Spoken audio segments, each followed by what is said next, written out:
गणाधीश जो ईश सर्वा गुणांचा, मुळारंभ आरंभ तो निर्गुणांचा। नमो शारदा मूढ चत्वारि वाचा, गमो पंथ आनंद या राघवाचा। ब्रह्मानंदं परमसुखदं केवलं ज्ञानमूर्तिं, द्वन्द्वातीतं गगनसदृशं तत्त्वमस्यादिलक्ष्यम्। एकं नित्यं विमलमचलं सर्वधि साक्षिभूतं, भावातीतं त्रिगुणरहितं सद्गुरुं तं नमामि। यो अन्तः प्रविश्य मम वाचमिमां प्रसुप्तां सञ्जीवयत्यखिलशक्तिधरस्वधाम्ना। अन्यांश्च हस्तचरणश्रवणत्वगादीन् प्राणान् नमो भगवते पुरुषाय तुभ्यं। सिन्दूरारुणविग्रहां त्रिनयनां माणिक्यमौलिस्फुरत्, तारानायकशेखरां स्मितमुखीमापीनवक्षोरुहां। पाणिभ्यामलिपूर्णरत्नचषकं रक्तोत्पलं बिभ्रतीं, सौम्यां रत्नघटस्थरक्तचरणां ध्यायेत् परामम्बिकां। दुर्गे स्मृता हर्षिभीतिमशेषजन्तो, स्वस्थैः स्मृता मतिमतीव शुभां ददासि। दारिद्र्यदुःखभयहारिणिका त्वदन्या, सर्वोपकारकरणाय सदा रुद्रचित्ता। ॐ जन्माद्यस्य तोन्मयादितरतश्चार्थेष्वभिज्ञस्वराट्, तेने ब्रह्महृदाय आदिकवये मुह्यन्ति यत्सूरयः। तेजोवारिमृदां यथा विनिमयो यत्र त्रिसर्गो मृषा, धाम्ना स्वेन सदा निरस्तकुहकं सत्यं परं धीमहि। सदाशिवसमारम्भां शङ्कराचार्यमध्यमाम् अस्मदाचार्यपर्यन्तां वन्दे गुरुपरम्पराम्। महायोगपीठे तटे भीमरथ्या, वरं पुण्डरीकाय दातुं मुनीन्द्रैः। समागत्य तिष्ठन्तमानन्दकन्दं, परब्रह्मलिङ्गं भजे पाण्डुरङ्गम्।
पांडुरंगा करू प्रथम नमन, दुसरे चरण संतांचिया। त्यांच्या कृपादाने कथेचा विस्तारू, बाबाजी सद्गुरुदास तुका। जयांचे केलिया स्मरण, होय सकळ विद्यांचे अधिकरण। तेची वंदू श्री चरण श्री सद्गुरूंचे ते नमस्कारोनी आता। ओम नमो रसाळ माऊली, तुझी एक कृपेची सावली। वर्षावी गामजवरे कीर्तन वेळी, मी तव तुझाची बाल। विषयो वर्ततसे विशाल, करावे मदवाचाल। सेवे लागे विठ्ठला।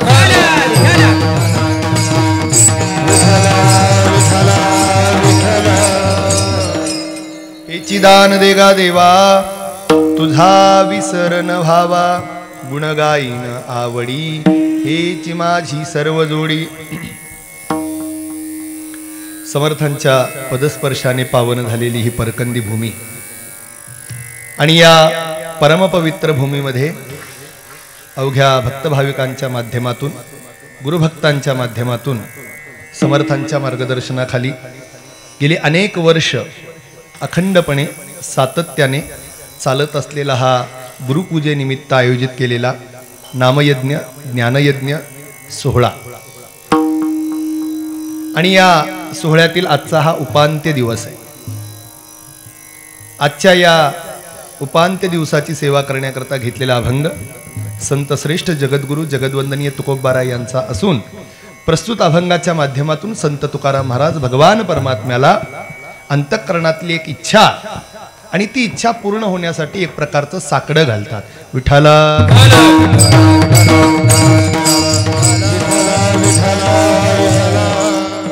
अभंग एकूण 4 चरणांचा आहे आणि मला असं वाटतं की परमार्थाची वाटचाल करणारा असो नसो, पण प्रत्येकाच्या अभंग हा ऐकण्यातला आहे. अभंग अगदी ऐकण्यातला आहे सगळ्यांचा. ऐकण्यातला विषय घेण्यामागचं कारण एवढंच आहे, कारण वेळ जर पाहिली तर न ऐकण्यातला विषय सांगण्याची वेळ नाही. बरोबर की? वेळ आपली खूप पुढे गेली, म्हणून न ऐकण्याचा अत्यंत अपरिचित विषय सांगितला तर घरी जायची गरज नाही. ठीक आहे? इथंच आपण झोपा काढायला सुरुवात करू. आणि म्हणून कसं आहे, शास्त्राची एक मर्यादा आहे, शास्त्राचा एक नियम आहे.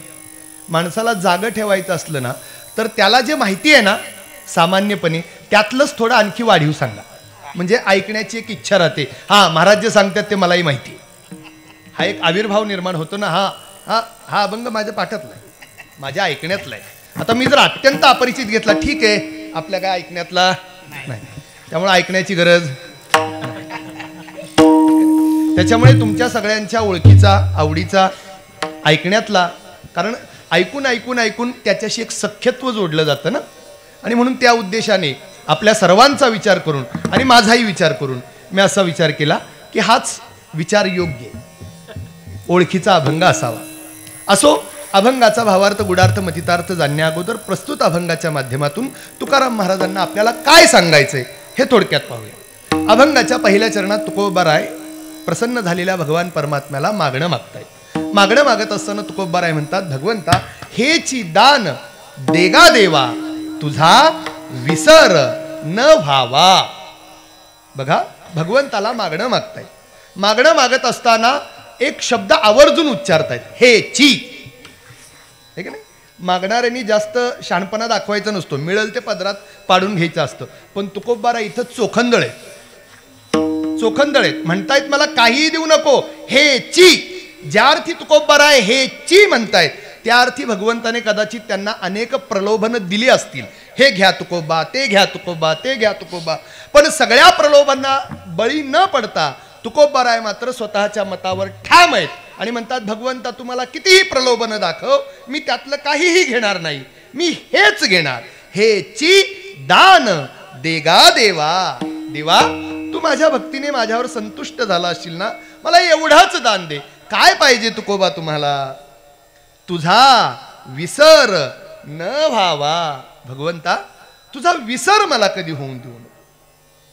विसर होऊ नये याचा अर्थ काय? तुझं सतत स्मरण मला घडायला पाहिजे. आहे का नाही? तो नैयर्थ त्यांनी उपदेश केलाय, विसर न व्हावा. विसर न व्हावा याचा जर सरळ सोपा अर्थ काढला तर काय होतो? सतत तुझं स्मरण व्हावं, तुझं स्मरण मला सतत घडावं. आहे का नाही? आणि मग अशा प्रकारे माझी इच्छा पूर्ण झाली, त्याचा परिणाम काय असेल? गुण गाईन आवडी, हीच माझी सर्व जोडी. अरे तुझा विसर जर मला कधी पडला नाही, सदा सर्वदा तुझं स्मरण जर मला होत राहिलं, तर त्या स्मरणाने अत्यंत ओतप्रोत असा आनंदाने प्रफुल्लित होऊन मी सदा सर्वदा तुझं गुणसंकीर्तन करेल, तुझं नामसंकीर्तन करेल. गुण गाईन आवडी, हीच माझी सर्व जोडी. माझ्या देहातील प्रत्येक अवयव हा फक्त आणि फक्त तुझ्या नामाचा, तुझ्या रूपाचा आणि तुझ्या कीर्तनाचा जयघोष करेल. मग अशा प्रकारचं मागणं मागितल्यानंतर त्याच्यानंतरची भूमिकाही मांडली. मग देवाने आठवण करून दिली, अहो तुकोबा, मी तुम्हाला खूप काही देऊ इच्छितो आणि तुम्ही एक क्षुल्लक मागणं मागताय माझ्याकडे, एक नाही. प्रसन्न झालेला भगवान परमात्मा आहे.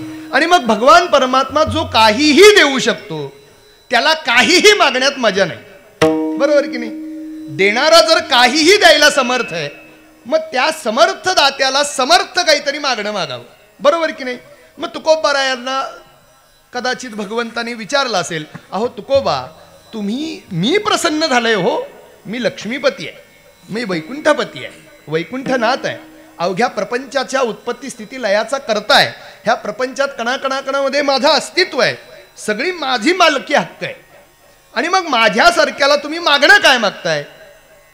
विसरण व्हावा. अरे मी काहीही देऊ शकतो.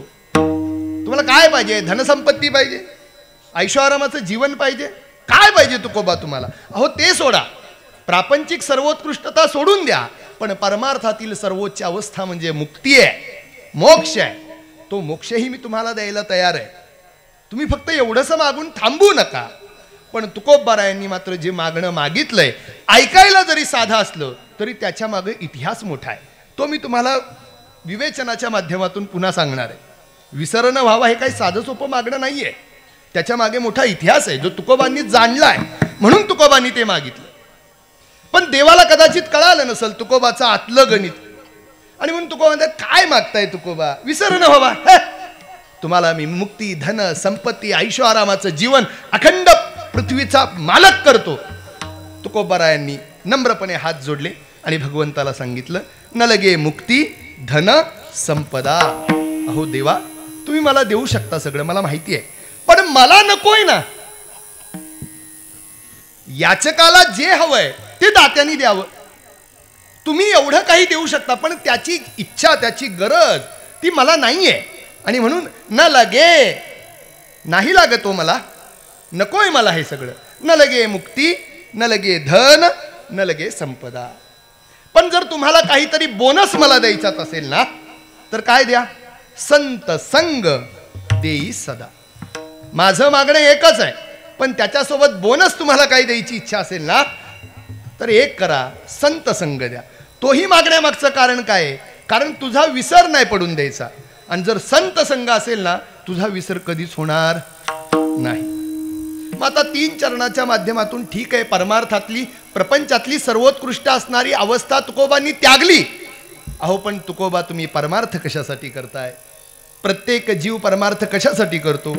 मनुष्य म्हणून जन्माला आलेल्या प्रत्येक जीवाचं ध्येय आहे, एक लक्ष्य आहे. मी कशासाठी तुम्हाला मानवदेह दिलाय? मुक्तीसाठी दिलाय हो. आणि तीच मुक्ती आज मी तुम्हाला देतोय आणि तुम्ही नाकारताय. तुम्ही मुक्ती नाकारताय त्याचा अर्थ तुम्हाला कळतोय का तुकोबा? तुम्ही मुक्ती नाकारताय म्हणजे बंधन स्वीकारताय. बंधन कशाचं स्वीकारताय? संसाराचं. कोणतं बंधन? जन्म मरणाचं बंधन.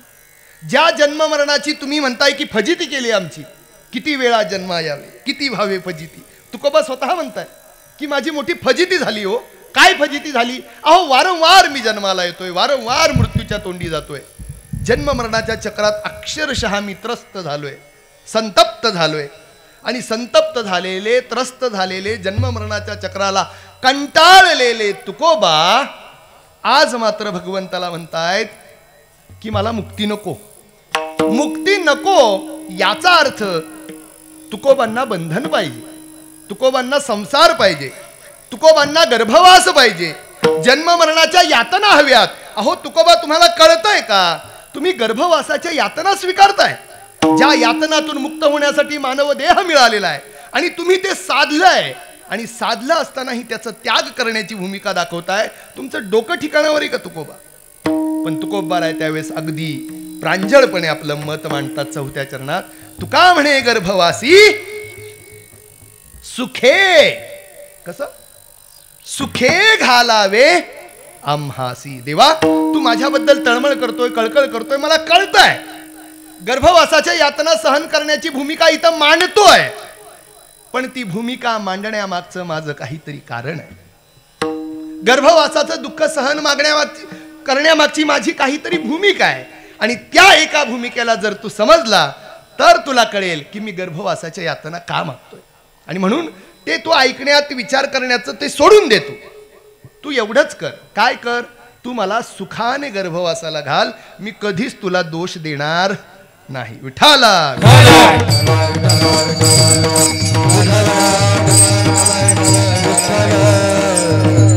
तर असा एकूण 4 चरणांच्या माध्यमातून तुकोबारायांनी भगवंताकडे एक मागणं मागितलं. अभंगाचा सामान्य अर्थ आपल्याला कळाला. आता जेवढा अभंगातील चिंतन करता येईल तेवढा आपण करू. आपल्याला काही वेळेची अशी मर्यादा नाही आहे.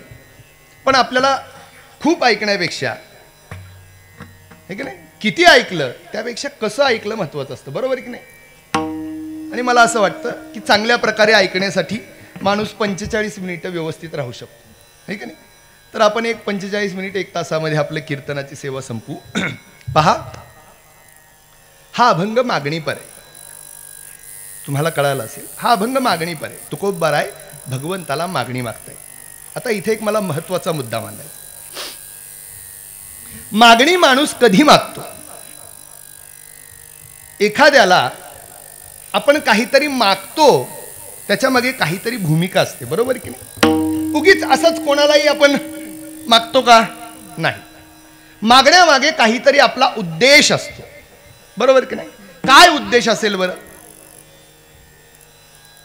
काय उद्देश असेल?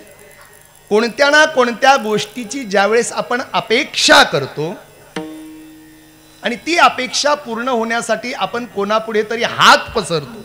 बरोबर की नाही? किंवा त्याच्या प्राप्तीसाठी स्वतः काहीतरी व्यापार करतो. बरोबर की नाही? मग ते काय आहे? कशासाठी हा आटापिटा केला जातो? तर मागणीच्या माध्यमातून माणूस आपलं जे प्रयोजन आहे ते सिद्ध करत असतो. काय सिद्ध करत असतो? प्रयोजन. तुमच्या जीवनामध्ये एक प्रयोजन आहे, एक ध्येय आहे, एक लक्ष्य आहे. आणि ते लक्ष्य प्राप्त करण्यासाठी आपण सर्वप्रथम प्रयत्न करतो.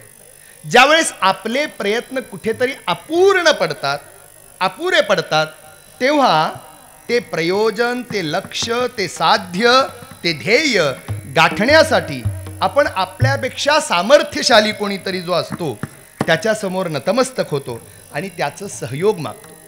आणि त्याच्या माध्यमातून आपलं जे अभीष्ट आहे, जे प्रयोजन आहे ते आपण सिद्ध करतो.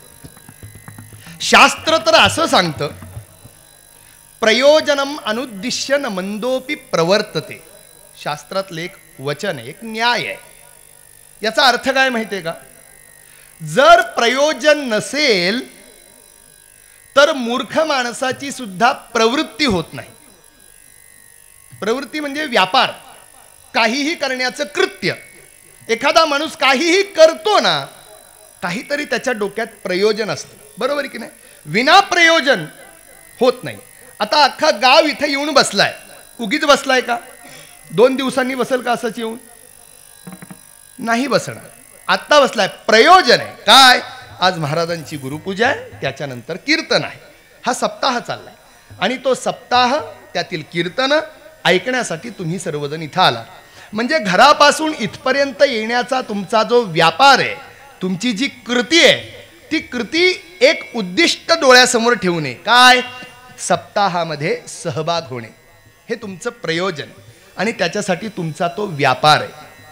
बघा, सोप्या पद्धतीने सांगतो. प्रयोजन म्हणजे जो अत्यंत आवडीचा विषय आपल्या आणि आवडीच्या असणाऱ्या त्या विषयाच्या पूर्ततेसाठी आपण कोणत्याही प्रकारचं कर्म करण्यास प्रवृत्त होतो. हे का नाही? काहीही करायला तयार असतो ज्याच्यासाठी, त्याला म्हणतात प्रयोजन. ठीक आहे. शास्त्रामध्ये त्याची एक सुलभ व्याख्या सांगितली. वेदांत शास्त्रामध्ये प्रयोजनाची एक व्याख्या सांगितली. यद अवगतम सत स्ववृत्तीतया इष्यते तत् प्रयोजनम. जे कळालं असता, जे समजलं असता, ज्याची जाणीव झाली असता, ते मला मिळावं ही भूमिका निर्माण होते आणि त्याच्यासाठी सकल व्यापार आपल्या माध्यमातून घडतो. तो सर्व व्यापार, त्या सर्व क्रियाकलाप ज्याच्यासाठी घडतात त्याला म्हणतात प्रयोजन. जरा वेदांत सोपं आहे, पण अजून सोपं लौकिक भाषेत सांगायचं म्हटलं तर मी आणखी एक सोपं उदाहरण देतो, तुमच्या आवडीचं उदाहरण. तुम्ही एक मराठीत वाक्प्रचार ऐकला असेल, ताकापुरतं नाही का, आमच्या शाळेत शिकवला होता, ताकापुरते रामायण, होय का नाही? काय त्याचा अर्थ आहे? त्याचा अर्थ काय समजून घ्या. शेजारी शेजारी दोन घर आहेत. एका घरातले महिला, एक वृद्ध महिला आहे आणि तिचे मालक आले. मालक आल्यानंतर त्यांनी एक इच्छा व्यक्त केली बायकोजवळ, आज मला कढीन भाकरी खायची. काय म्हटले? मला कढीन भाकरी खायची. बायकोलाही आनंद झाला, आज मागणी केली, करायला पाहिजे. पण कढीसाठी ताक लागतं, ते ताक नव्हतं घरात. आणि ते गाव आहे, परकंदीसारखं गाव आहे. शहरात काय रात्री 12 वाजता सुद्धा मॉल उघडे असतात, तुम्हाला मिळून जातं.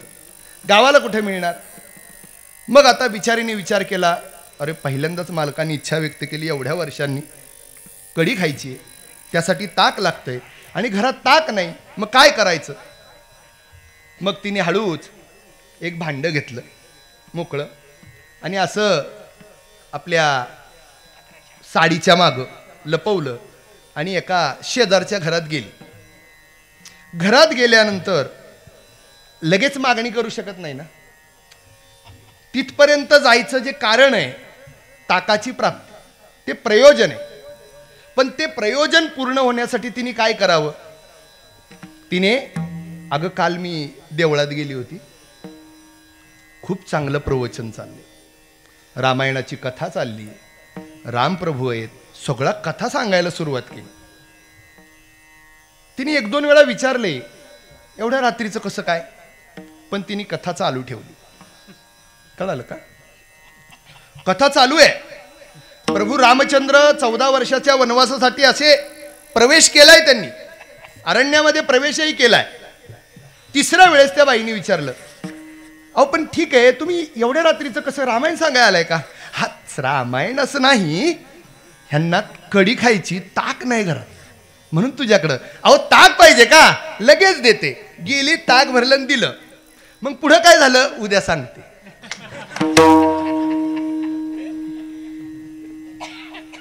आता नाही सांगणार पुढचं का? माझं जे प्रयोजन होतं ते पूर्ण झालं का नाही? मला काय पाहिजे होतं? ताक. ताकासाठी मी काय सांगत होते? रामायण. आता मला ताक, आता रामायण सांगायची गरज नाही. कळालं का? प्रयोजन कळालं? जे आपल्या अत्यंत आवडीचं आहे, जे आपल्याला पाहिजेच, आणि मग पाहिजे असणारी, अत्यंत आवडीची असणारी गोष्ट मिळवण्यासाठी जी काही धडपड तुम्ही करता ना, त्या सगळ्या धडपडीचं जे कारण आहे, ती वस्तू आहे, तिला म्हणायचं प्रयोजन. कळालं? ही प्रयोजनाची एक वेदांतानुसार व्याख्या आहे.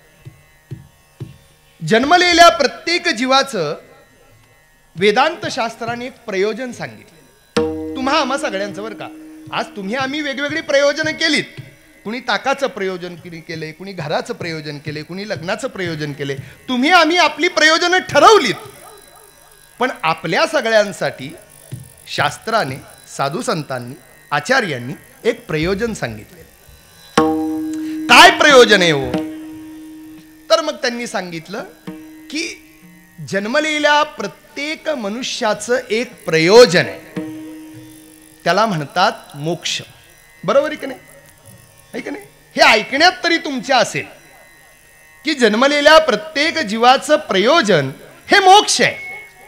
तुम्ही आम्ही त्याच्यासाठी जन्माला आलेलो आहे. हा देह आपल्याला भगवंताने दिलाय ना, देहोयम साधनम मुक्ते, असं शास्त्र वचन आहे. हा देह मुक्तीचं साधन आहे. म्हणजे मुक्ती मिळवण्यासाठी तुम्ही आम्ही सगळे आलेलो आहोत. आपलं ते प्रयोजन आहे. त्या मुक्तीचं स्वरूप काय आहे माहिती आहे का तुम्हाला? त्या मुक्तीचं स्वरूप सांगत असताना शास्त्र म्हणतं आत्यंतिक आनंदाची प्राप्ती. बघा, परमानंदाची प्राप्ती आणि सकल दुःखाची निवृत्ती. कळालं का तुम्हाला? मोक्षाचं गणित जे मांडलेलं आहे त्याच्यात 2 भाग आहेत. एक परमानंदाची प्राप्ती आणि आत्यंतिक म्हणजे सर्व प्रकारच्या दुःखातून निवृत्ती. हे काय आहे? याला काय म्हणतात? मोक्ष. बरोबर की नाही? मोक्ष म्हणजे काय? परमसुखाची प्राप्ती आणि आत्यंतिक दुःखाची निवृत्ती. अजून सोपं सांगायचं का? सर्वोच्च सुख अनुभवायचं आणि सर्व दुःखातून मुक्त व्हायचं. ठीक आहे? हे झालं प्रयोजन. या प्रयोजनाला आपल्या शास्त्रामध्ये मानवी देहाचं मुख्य प्रयोजन असं म्हटलेलं आहे. आता ज्या अर्थी मुख्य हा शब्द आलेला आहे त्या अर्थी अमुख्य सुद्धा काहीतरी असायला पाहिजे. बरोबर की नाही? नाही तर मुख्य एकटाच असल्यावर आहे का नाही? जर एखाद्या माणसाला एकच मुलगा आहे मग त्याच्यात लहान मोठेपणा कसं करायचा? थोरला धाकटा होऊ शकत नाही, एकटाच आहे ना. तसं जर प्रयोजन एकच असेल तर मुख्य असा शब्द मांडायची गरज. एकट्यात काय मुख्य ना मुख्य. पण शास्त्राने ज्या अर्थी मुख्यम प्रयोजनम असं म्हटलं तर लगेच म्हणजे दुसरंही काहीतरी अमुख्य प्रयोजन आहे असा अर्थ होतो. बरोबर की नाही? मग विचारलं की बाबा प्रयोजन तुम्ही सांगितलं, प्रयोजनाचं स्वरूप आम्हाला कळालं, ते प्रयोजन दोन प्रकारचं आहे हे तुम्ही सांगितलं. एक मुख्य प्रयोजन आहे आणि दुसरं एक गौण प्रयोजन आहे. गौण म्हणजे अमुख्य. मुख्य प्रयोजन काय आहे? मोक्ष, सुखाची प्राप्ती, दुःखाची निवृत्ती. आणि गौण म्हणजे काय? गौण प्रयोजन म्हणजे या दोघांमधलं एकाचीच प्राप्ती. कळालं का? हे कळालं तर अभंगापर्यंत आपण येऊ. एक तर परमसुखाची प्राप्ती घ्या, नाहीतर सकल दुःखातून मुक्त व्हा. तुम्हाला काय पाहिजे? तुम्ही म्हणाल दोन्ही पाहिजे. दोन्हीचं प्रयोजनासाठी वेगळं काम आहे. पण काही जण प्रपंचात अशी आहेत, ते काय म्हणतात माहितीये का? आम्हाला मुख्य प्रयोजन नकोय, आम्हाला गौण प्रयोजन पाहिजे. आम्हाला जीवनात गौण साधायचे. काय साधायचंय? आम्हाला दुःखातून मुक्त नाही व्हायचं, पण आनंदाचा भोग घ्यायचा. मला कळालं का? आम्हाला दुःखातून मुक्त व्हायचं नाही, पण आम्हाला सर्वोच्च आनंद लुटायचा आहे. आता आपल्या सारख्या डोक्यामध्ये फरक पडणार. अरे दुःखातून मुक्त व्हायचं नाही म्हणजे दुःखी राहायचंय, पण सुखाचा उपभोग घ्यायचा आहे. हे शक्य आहे का? बरोबर की नाही? मी दुःखी आहे म्हणजे सुखी नाही, मी सुखी आहे म्हणजे दुःखी नाही असा अर्थ होतो का नाही? हा मूर्खपणा आहे आपला. आपण समजतो तसं, पण तसं नाही. पहा, दुःखाचा अभाव म्हणजे सुख नाही. लक्षात घ्या, सुख हा भावरूप पदार्थ आहे. सुख हा दुःखाचा अभाव असू शकत नाही. कळालं का? अजून एक सोपं उदाहरण सांगतो. आता हे उभेत, शांतपणे उभेत, नॉर्मल कंडिशन मध्ये आहेत ना तुम्ही? नॉर्मल आहेत. सुख दुःख दोन्ही पासून वेगळे आहेत. सुखी आहेत का? दुःखी आहेत का? नॉर्मल आहे, 50-50. आता बघा, ह्यांच्या डोक्यावर 100 किलोचं पोतं टाकलं ना आणि कीर्तन होईपर्यंत असंच उभं केलं. बिचारे वाट बघणार कधी जय विठ्ठल होते, कधी जय विठ्ठल होते. है का नाही? आता कसं वाटतंय? नाही नाही, त्रास होतो. जय विठ्ठल झाल्यानंतर मी विचारलं काय कसं वाटतंय? नाही, त्रास होतो, कष्ट आहेत. है का नाही? त्रास आहे का नाही? तो कष्ट आहे का नाही? ते डोक्यावर ठेवून दुःख येते हो, शरीर यातना आहेत, दुःख होणार. आणि मग मी म्हटलं हा द्या टाकून. टाकलं तर वा, आता कसं वाटतंय? मस्त, छान वाटत, मजा, आनंद. काय म्हणतो? आनंद वाटला. आता आनंद वाटला. कधी आनंद वाटला हो? डोक्यावरचं ओझ, मग आनंद वाटला. अहो पण कीर्तनाच्या अगोदर डोक्यावर ओझ होतं का? तेव्हा तुम्ही आनंदी होता का?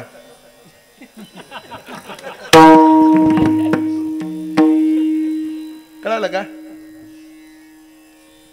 आपल्याला असं वाटतं दुःख माझं गेलं म्हणजे मी सुखी झालो, हा आपला मूर्खपणा आहे.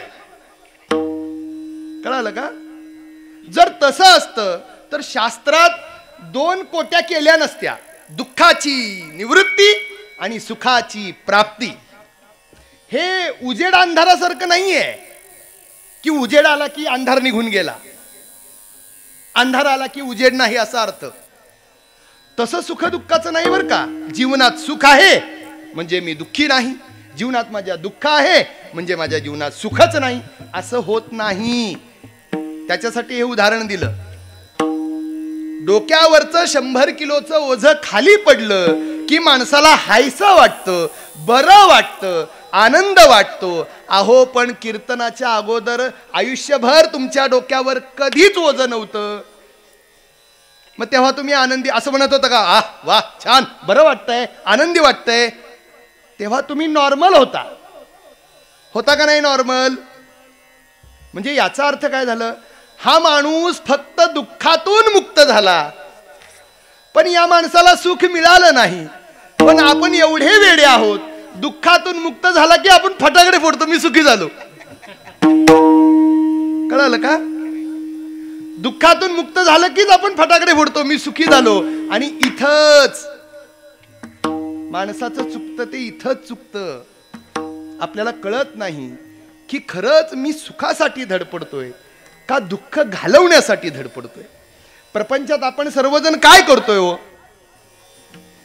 आपण सगळे सुखासाठी धडपडतोय का दुःख येऊ नये आणि दुःख असलेलं दुःख जावं ह्यासाठी धडपडतोय?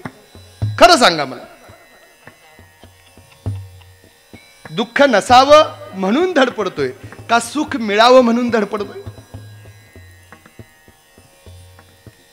नाही का वाटत? कधी विचार केला नाही? विचारच केला नाही का आपण काय करतोय? आपण दुःख होऊ नये, दुःखातून मुक्त व्हावं म्हणून प्रयत्न करतोय. सुखासाठी आपण जीवनात प्रयत्न करत नाही, हे समजून घ्या. आणि जर करत असू तर आपण चुकीच्या पत्त्यावर शोध घेतोय. विठ्ठल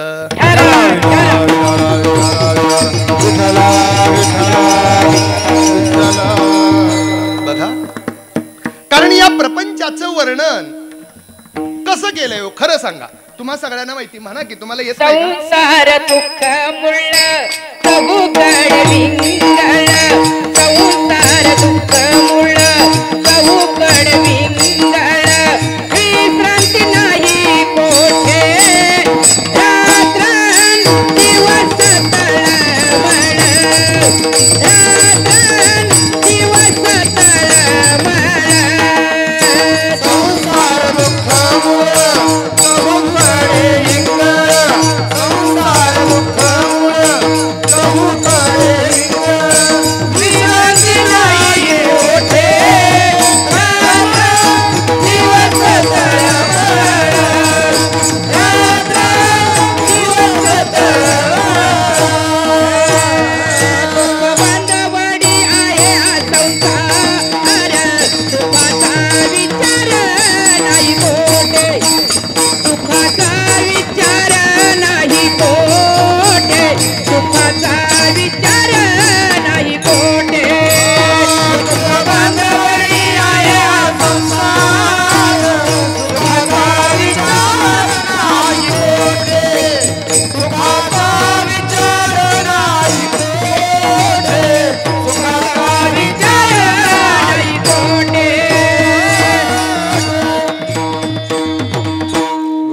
छान प्रमाण दिलं. काय दिलं?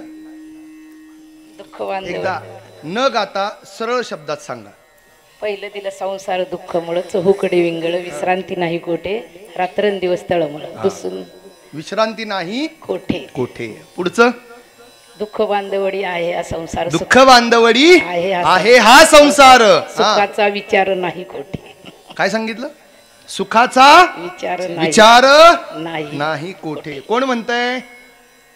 म्हणजे सुरेखाताई गातायत, पण संतांनी म्हटलंय.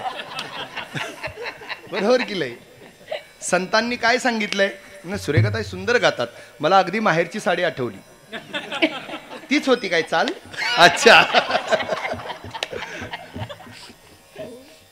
अगदी तुम्ही मला बालपणात नेलं. तर मग त्याच्यानंतर आता सुरेखाताईंनी प्रमाण दिलं, साधू संतांची वचनं सांगितली की प्रपंच हा अत्यंत दुःखाचा आहे.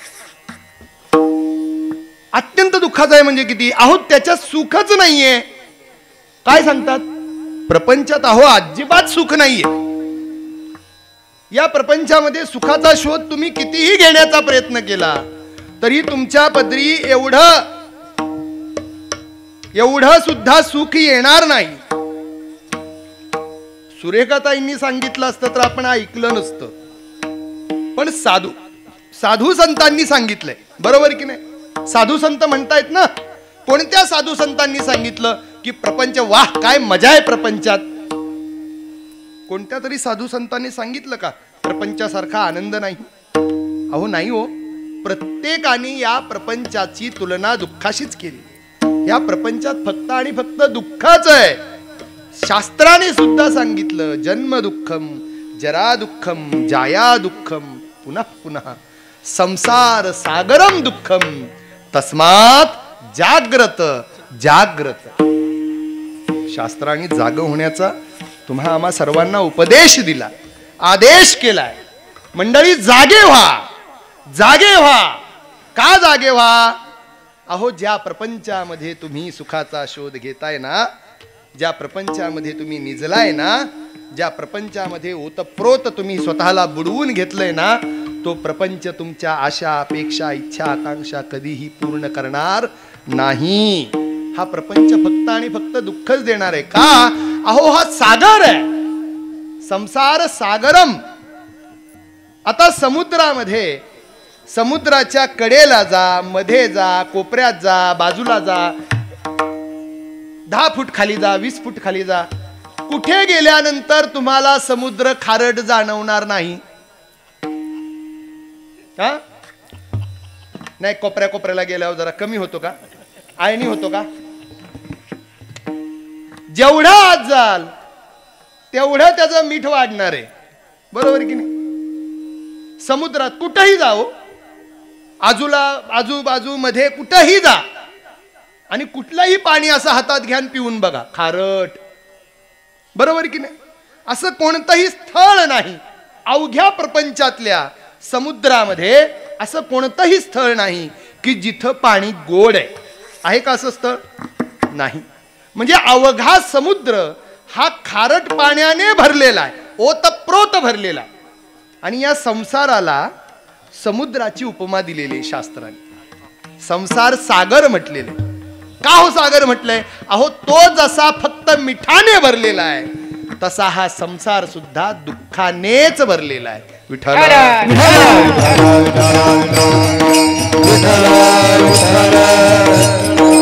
आणि मग जो ओतप्रोत दुःखानेच भरलेला आहे, ज्याच्या खाली वर मध्ये बाजूला सगळ्या बाजूनी दुःखच आहे, त्या संसारात तुम्ही मंडळी सुखाचा शोध घेताय का? घेताय का? घेत असाल तर आपली अवस्था, मी ती एक कथा सांगतो त्या म्हातारीची, त्या म्हातारीसारखी. एक म्हातारी बिचारी आपली रस्त्यावर एका दिव्याखाली खूप वेळ शोधत बसली होती. काहीतरी तिचं गेलं होतं.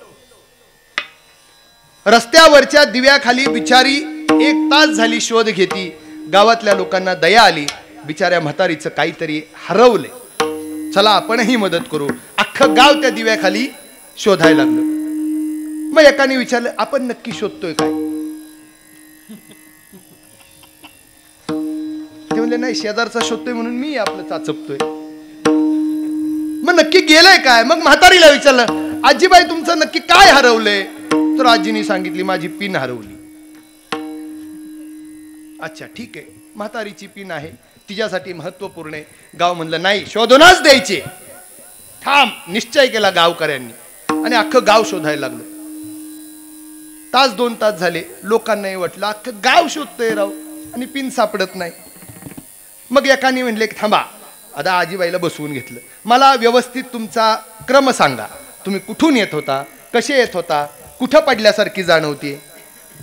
मग तिने सांगितले मी घरात बसली होती आणि मला पिन पाहिजे होती, सापडणच झाली.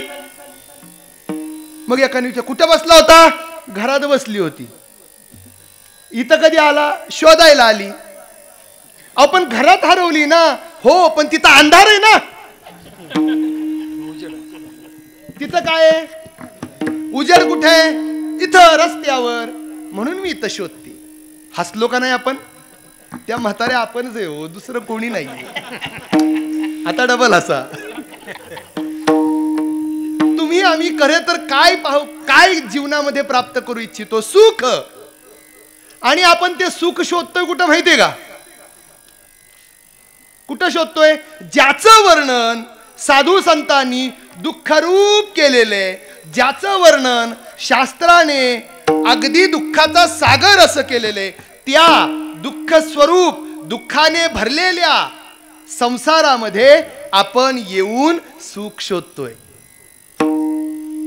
आयुष्य वाया जात पण सुखाचा लवलेशही सर्व सुखाची आशा जन्म गेला, सर्व सुखाची आशा जन्म गेला, सर्व सुखाची आशा जन्म गेला, सर्व सुखाची आशा जन्म गेला. क्षण एका मुक्ती यज्ञ नाही गेला, क्षण एका मुक्ती यज्ञ नाही गेला.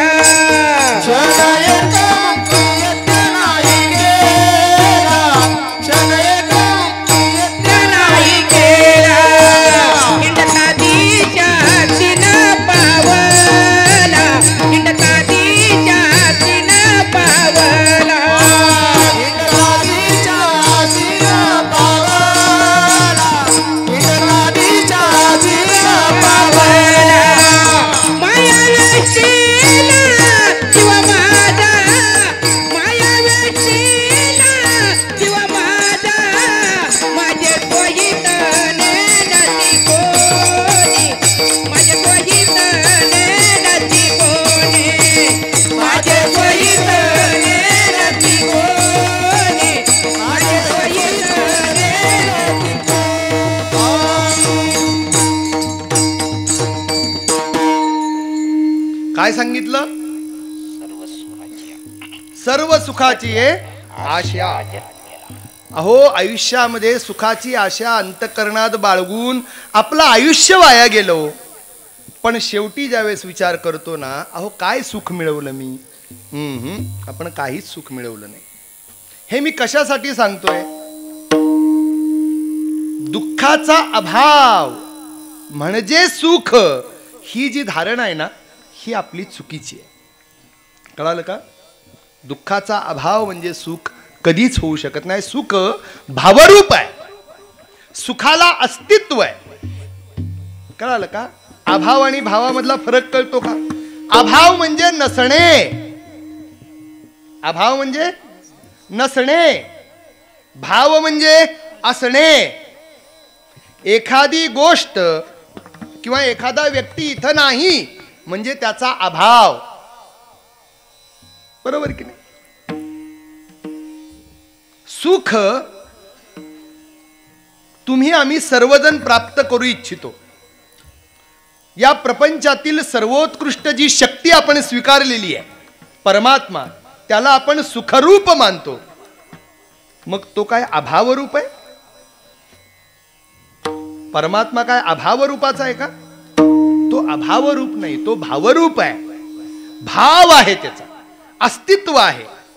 कोणीतरी नाही त्याचा अभाव म्हणून सुख नाहीये. कळालं का? ह्या दोन गोष्टींमधला फरक कळाला ना, मग आपल्याला जीवनाचं कोडं उलगडेल. आज आपण या प्रपंचामध्ये आपल्याला वाटतंय की मी सुखात आहे. अहो तुम्ही सुखात नाही, तुम्ही फक्त तुमचं ते दुःख तात्पुरतं बाजूला केलंय. तात्पुरतं दुःखातून बाजूला होणं म्हणजे सुख नाही. खरं जे सुख आहे ना, ते सुख जीवनात एकदाच मिळवायचं असतं. आणि ते एकदा मिळालं ना की ते कधीही बदलत नाही. त्याला म्हणतात खरं सुख. आणि अशा प्रकारच्या सुखाची कामना ही संत मंडळी करतात। संतांना सुख हवंय, तुम्हाला आम्हालाही सुख हवंय, पण आपलं सुख आणि संतांचं सुख याच्यामध्ये फरक आहे। आपल्याला जे सुख हवंय ना ते वैषयिक सुख पाहिजे, विषयांच्या माध्यमातून मिळणारं सुख तुम्हाला आम्हाला पाहिजे। म्हणजे कसं, मला एक सुंदर गाडी दिली तर मी सुखी, मला सुंदर बंगला मिळाला राहिला मी सुखी, है की नाही? मला चांगली नोकरी मिळाली मी सुखी, मला चांगले कपडे लत्ते मिळाले मी सुखी, असं मला वाटतं, है की नाही? मला हे मिळालं, मला ते मिळालं, मला हे उपभोगायला मिळालं की मी सुखी, ही आपली भूमिका असते। पण विषयांच्या माध्यमातून मिळणारं जे सुख आहे, या सुखाला शास्त्रामध्ये गोमुख व्याघ्र असं म्हटलेलं, कळालं का? ज्याचं तोंड गाईचं आहे पण माग धड मात्र वाघाचं आहे। गाई म्हणून तुम्ही जवळ जाल की माग वाघ तुम्हाला ओढून घेतल्याशिवाय राहत नाही। आणि म्हणून विषयांचा जेवढा तुम्ही उपभोग घ्याल तेवढं तुमचं शरीर, तुमचं मन, तुमची इंद्रिय ही जीर्ण होणार, हे निश्चित आहे। हे मी नाही सांगत, हे शास्त्र सांगत। आणि म्हणून साधू संतांनी, थोरा मोठ्यांनी, सज्जनांनी वैषयिक सुख देवानी जरी देऊ केलं तरी स्वीकारलं नाही। लक्षात घ्या, मी कठोपनिषदातला नेहमी यमनचिकेताचा संवाद सांगत असतो। नचिकेता नावाचा एक मुलगा आहे, अहो त्याचं वय काय, 3-4 वर्षाचं पोरग आहे। त्याच्या वडिलांनी मोठा यज्ञ केलाय आणि मग यज्ञामध्ये काहीतरी वडिलांकडून चूक झाली आणि मग तो लहानसा मुलगा वडिलांना सांगतोय की बाबा तुम्ही हे चुकीचं करताय बरं का यज्ञ कर्मामध्ये। पण वडील ऐकण्याच्या मनस्थितीत नव्हते आणि वडिलांनी सरळ सांगितलं पोराला, मृत्यवेत्वाददामी, ए जा मर तिकडं। आपण म्हणतो का नाही घरी, है की नाही? एखादी आई भाकरी करती, पोरग सारखंच येऊन चुलीजवळ आईला त्रास देतंय, है की नाही? शहरातल्या नाही पण गावातल्या बाया तर म्हणतात, ए पोरा जा मर तिकडं। याचा अर्थ पोराने खरंच जाऊन मरायचं असतं का? नसतं। मला तू माझ्या कामात डिस्टर्ब करू नकोस, हाच एक त्याचा सदहेतू असतो। बापाने सहज म्हटलं जा तुला मृत्यूला देऊन टाकलं, ते पोरग गेलं निघून। कुठे? मृत्यू देवतेकडे, यमाकडेच गेलं पोरग। का तर बापाने देऊन टाकले, दान केलंय माझं। यज्ञ प्रसंगी जर दान केलं असेल तर दानच, ते गेलं तिकडं यमाकडे। 3 दिवस झालं विचार, यम बाहेर फिरायला गेले होते, विजिटला गेले होते। 3 दिवस काय आले नाही विचारा, आणि हे लहानसं पोरग 3 दिवस दरवाजात उभं आहे उपाशी। यमाने बघितलं, 4-5 वर्षाचं पोरग उपाशी 3 दिवस, अतिथी आहे ना तो, शेवटी अतिथी देवो भव ही संस्कृती आहे। आणि हा बिचारा 3 दिवस उपाशी राहिला, कुठं फेडणारी मी हे पाप? आणि म्हणून एका रात्रीच्या बदल्यात एक वर त्याला दिला, एका रात्रीच्या बदल्यात 1 वर, 3 वर घे आणि मला मुक्त कर ह्या पापातून। 2 वर झाले, 3रा वर मात्र त्याने आत्मज्ञान विचारले। आत्मज्ञान विचारल्यानंतर मात्र यम थोडासा म्हणला की पहिल्या 2ला लगेच होकार दिला, आत्मज्ञानाला देऊ शकत नाही। तुझं वय काय, तू मागतोयस काय?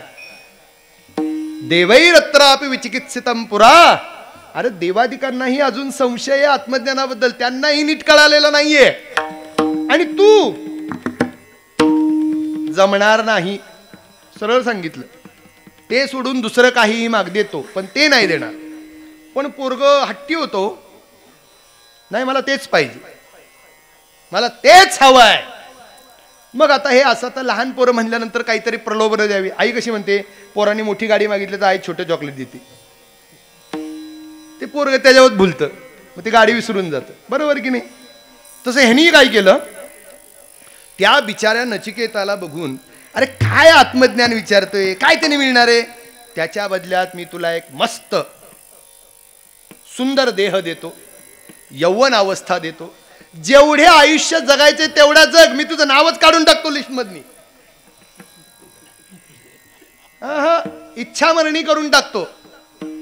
तूही म्हणशील पुन्हा अरे इच्छामरणी करताय पण म्हातारा झाल्यावर काय त्या जगण्याला अर्थ आहे. अरे तू म्हातारा नाही होणार, सदैव चिरतरुण राहणार. अहो पण तरुण राहिलो सगळे, पण मला काय उपभोगाला. अरे उपभोगाला तुला काय पाहिजे? अख्ख्या पृथ्वीचा तुला राजा करतो, संपूर्ण पृथ्वीचा राजा करतो.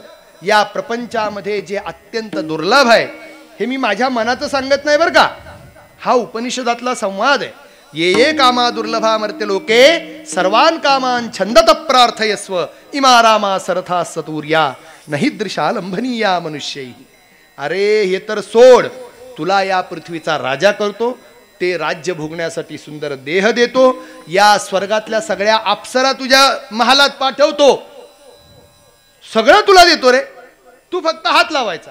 स्वयंच जीवो शरदो यावद इच्छसी. तू स्वतः जग. किती? शरदो यावद इच्छसी. जेवढे शरद ऋतू तुला पाहिजेत ना तेवढा जग तू. नातवांड बितवांड जे पाहिजे ते कर रे, काहीच नाही. फक्त एक कर. नचिकेतो मरणम अनुप्राक्षी. आत्मज्ञानाचा जो प्रश्न विचारलाय ना तो फक्त सोड.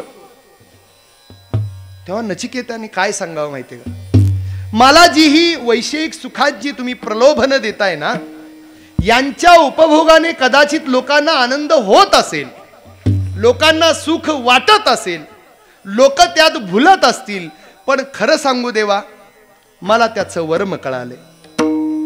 ही काय करणारी आहेत माहितीये का, तू जेवढी प्रलोभन मला दाखवतोय ना, ही विषय आणि विषय सुख सर्वेंद्रियाणाम जरयंती तेजः. हो, इंद्रियांचं शरीराचं मनाचं तेज क्षीण करणारी ही सगळी गोष्टी आहे. देवाने मला सुंदर देह दिलाय, ही इंद्रिय दिलेली आहेत, ही त्याला पाहण्यासाठी, त्याला जाणण्यासाठी, त्याला प्राप्त करण्यासाठी दिलेली आहेत.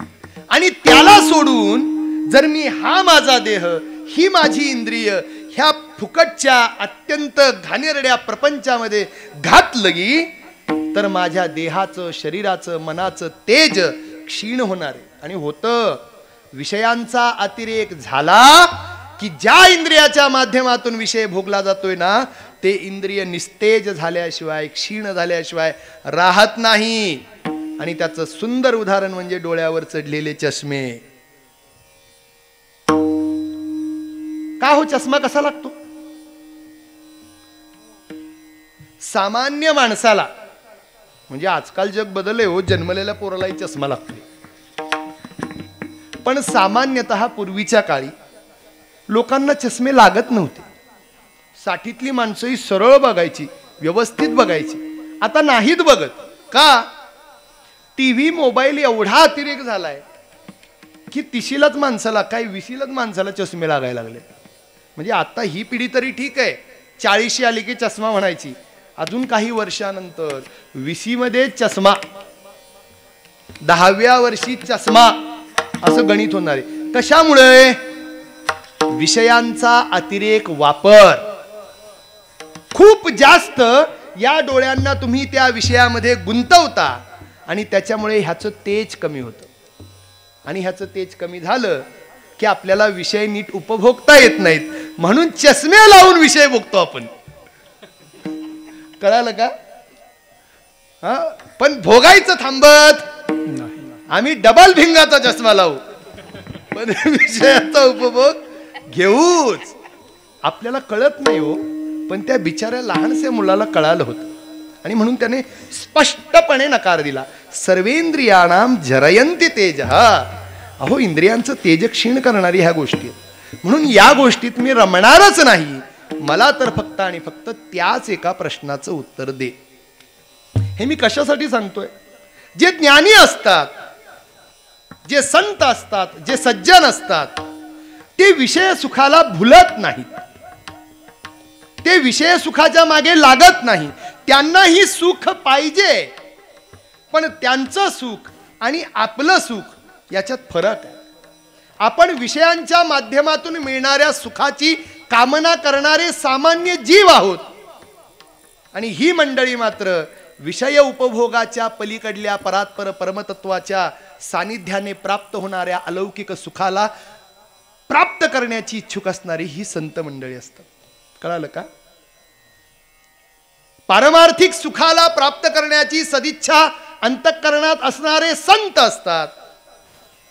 आणि परमार्थाला सोडा, प्रपंचामध्ये सुख शोधण्यामध्ये अत्यंत निमज्जित झालेले असतात ते जीव असतात, आपण असतो. आणि म्हणून सुखामध्ये दोन प्रकारचे सुख आपण करू शकतो. एक आहे प्रापंचिक सुख आणि एक आहे पारमार्थिक सुख. याच्यामध्ये फरक काय? दोन्ही सुखच आहेत. अहो, पारमार्थिक सुख जे आहे ना, ते क्षणाक्षणाला वाढणार आहे, ते सर्वोत्कृष्ट आहे, ते कधीही कमी होणार नाही. ते जीवनात एकदा मिळालं की मिळालं, पुन्हा ते कमी होत नाही. पण प्रपंचातलं सुख मात्र ही विचित्र आहे. ते मिळणंच कठीण आहे, मिळालं तर टिकवणं कठीण आहे. बरोबर आहे की नाही? प्रपंचातलं सुख आज आपल्याला मिळत नाही, आपल्याला खूप त्रास सहन करावा लागतो. मला एक सांगा, प्रपंचातलं सुख कितीतरी दुःख भोगून मिळत असतं, बरोबर की नाही? 1 तारखेला एक मेसेज आपल्याला बघायचा असतो. माझ्यासारख्या नोकर वर्गाला 1 तारखेला महिन्याच्या पहिल्या दिवशी आम्हाला एक मेसेज वाचण्याचं सुख मिळवायचं असतं. Salary credited. तुमच्या बँक खात्यामध्ये काय महिन्याभराची सॅलरी जमा करण्यात आलेली आहे. आम्हाला खूप आनंद होतो, पण तो एक क्षणाचा आनंद भोगण्यासाठी मागील 30 दिवस आम्हाला काम करावं लागतं. सुख पाहता जवळ पडे, दुःख पर्वताये वडे, दुःख पर्वताये वडे, दुःख पर्वताये वडे. सुख पाहता जवळ दुःख पर्वताये वडे, दुःख पर्वताये वडे, दुःख पर्वताये वडे. दुःख पाहता जवळ पडे, दुःख पर्वताये वडे, दुःख पर्वताये वडे, दुःख पर्वताये वडे.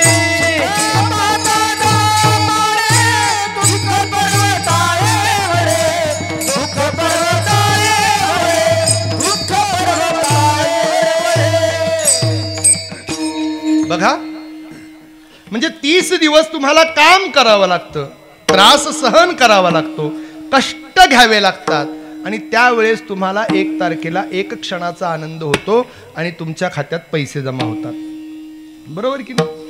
म्हणजे एक क्षणाच्या अनुभवासाठी 30 दिवसाचं कष्ट तुम्हाला भोगावे लागतात प्रपंचामध्ये. आणि म्हणून साधू संतांनी या सर्व गोष्टींचा विचार केल्यानंतर त्यांना कळालं, अहो, हा प्रपंच दुःखाचाच आहे. या प्रपंचामध्ये कितीही सुखाचा प्रयत्न केला, विचार केला, सुखी होण्याचा कितीही विचार केला, प्रयत्न केला, तरी अंततोगत्वा आपल्या पदरामध्ये निराशाच पडणार आहे.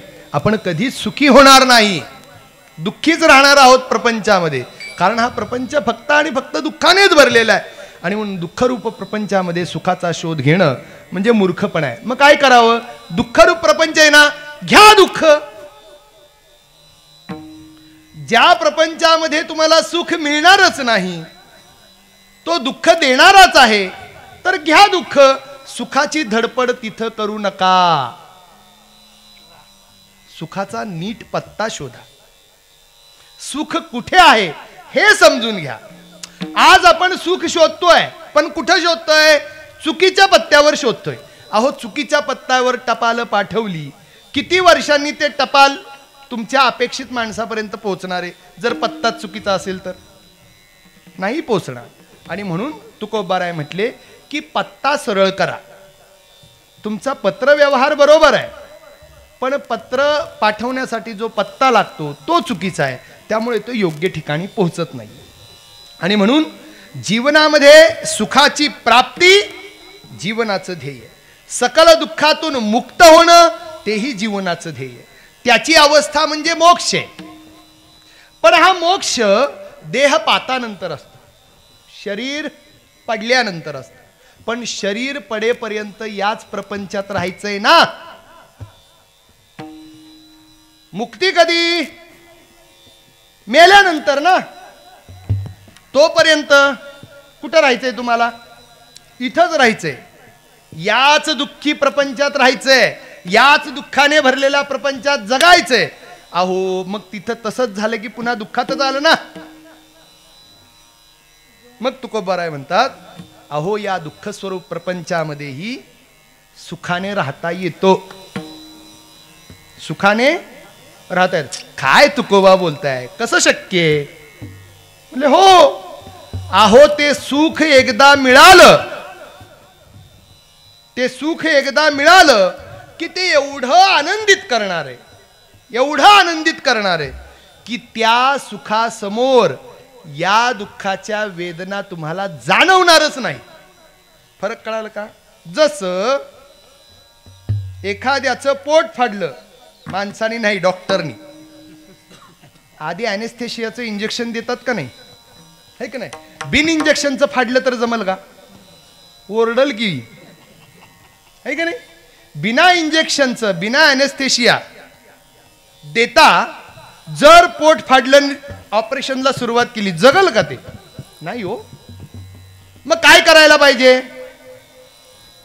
त्याला भूलतज्ञाला बोलवलं जातं आणि त्याच्याकडनं एक इंजेक्शन दिलं जातं. ते इंजेक्शन दिलं, ह्याला दिसतं बरं का माझं पोट फाडलंय, पण त्याला जाणवत काहीच नाही. बरोबर आहे की नाही? दिसतं का नाही त्याला माझं पोट फाडलंय? त्याला दिसतं, पण त्याला काहीच वेदना होत नाहीत. होत नाहीत का हो वेदना? हा, वेदना होत नाहीत का त्याला? हा, त्या इंजेक्शननी काय होतं बरं?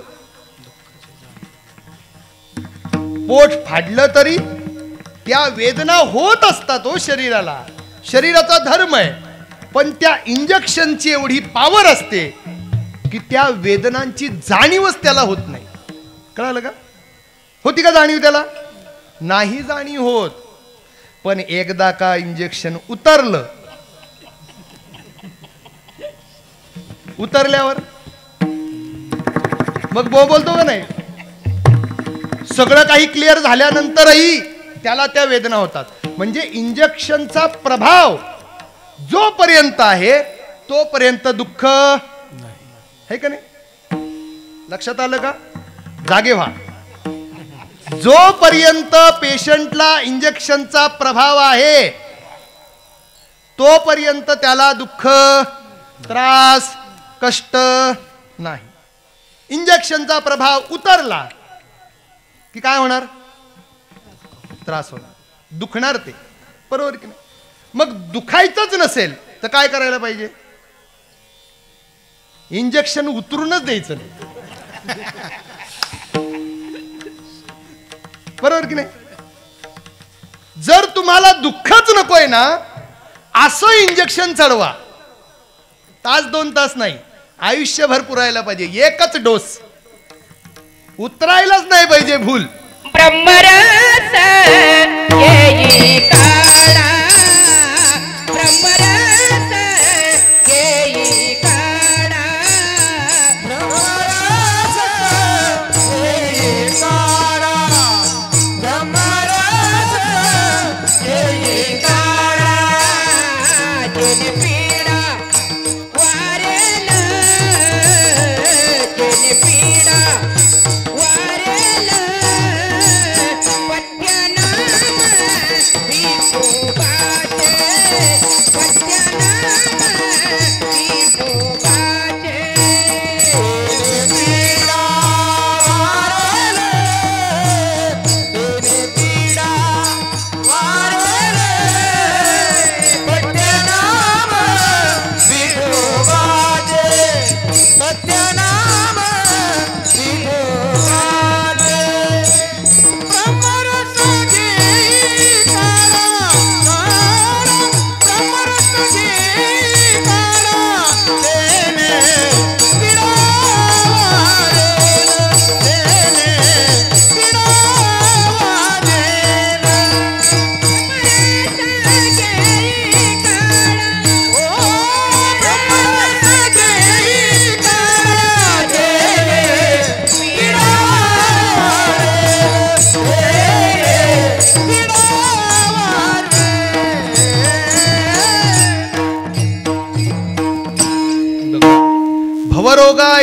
जाय आणिक काय शुल्लके.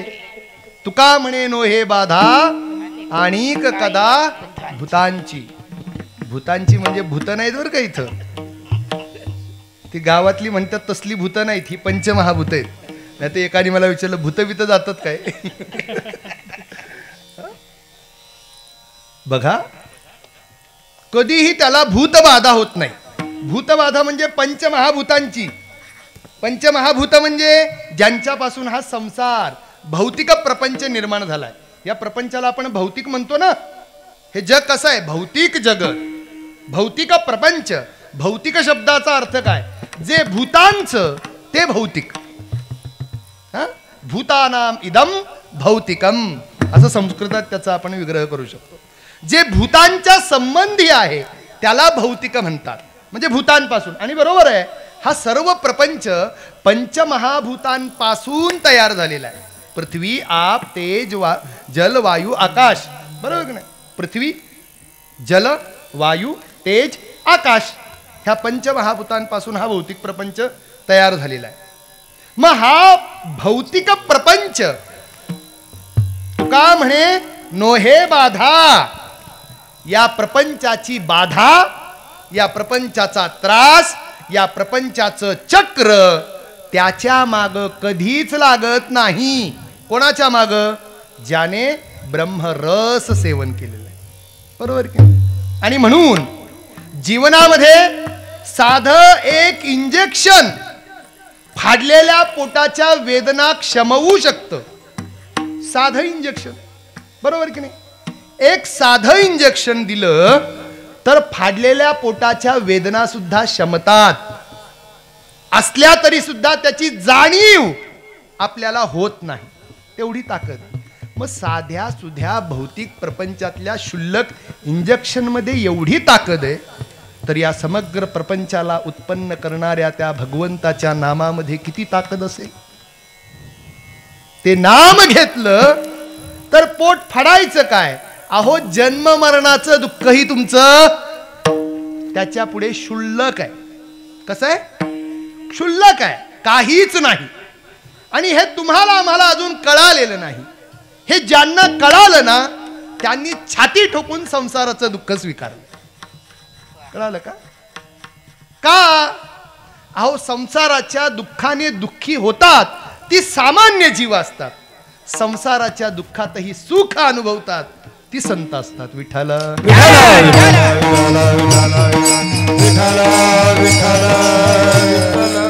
कारण त्यांच्या दृष्टीने सुखदुःखाची व्याख्याच वेगळी. भगवंताचं नित्य स्मरण हेच त्यांच्यासाठी सुख आहे आणि प्रपंचाचं स्मरण हे दुःख आहे. कळालं का? देवाचं स्मरण होणं यापेक्षा मोठं सुख नाही आणि प्रपंचाचा विसर होणं तोही गरजेचा आहे. आपलं उलट आहे. आपल्याला देवाचा विसर आहे आणि प्रपंचाचं स्मरण आहे. बरोबर आहे की नाही? तुम्हाला आम्हाला खरं सांगावं, प्रपंचाचं विस्मरण आहे का देवाचं विस्मरण आहे? देवाचं विस्मरण आहे आपल्याला. हो, प्रपंचाचं विस्मरण नाही. किंबहुना देवाचं जे स्मरण होतं ना तेही प्रपंचासाठीच होतं. बरोबर की नाही? तुम्ही आम्ही सगळी इथं येतो ना हात जोडतो. दादा काय काय नाही, मजेत आहे, सहज सांगायला आलो. असं कोणी येतं का?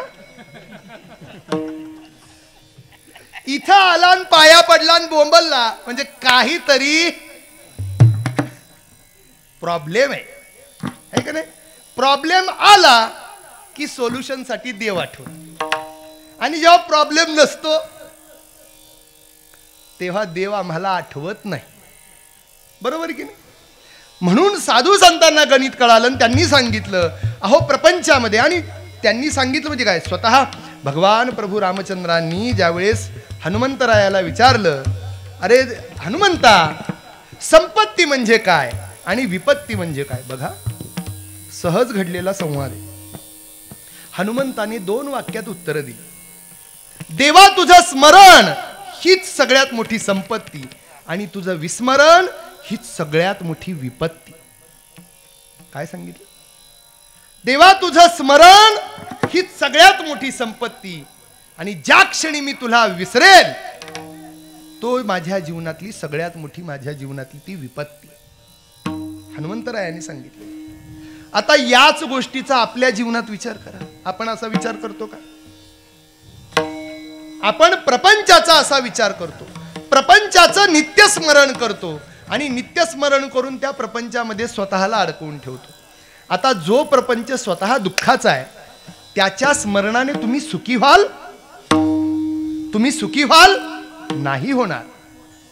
आणि म्हणून साधू संतांनी सांगितलं की या प्रपंचामध्ये जर सुखी राहायचं असेल, या दुःखरूप प्रपंचामध्येही सुख अनुभवायचं असेल, आणि करतात बरं का. साधू संतांची खासियत आहे. ज्ञानेश्वर माऊलींनी प्रतिज्ञा केली, उगीच नाही केली.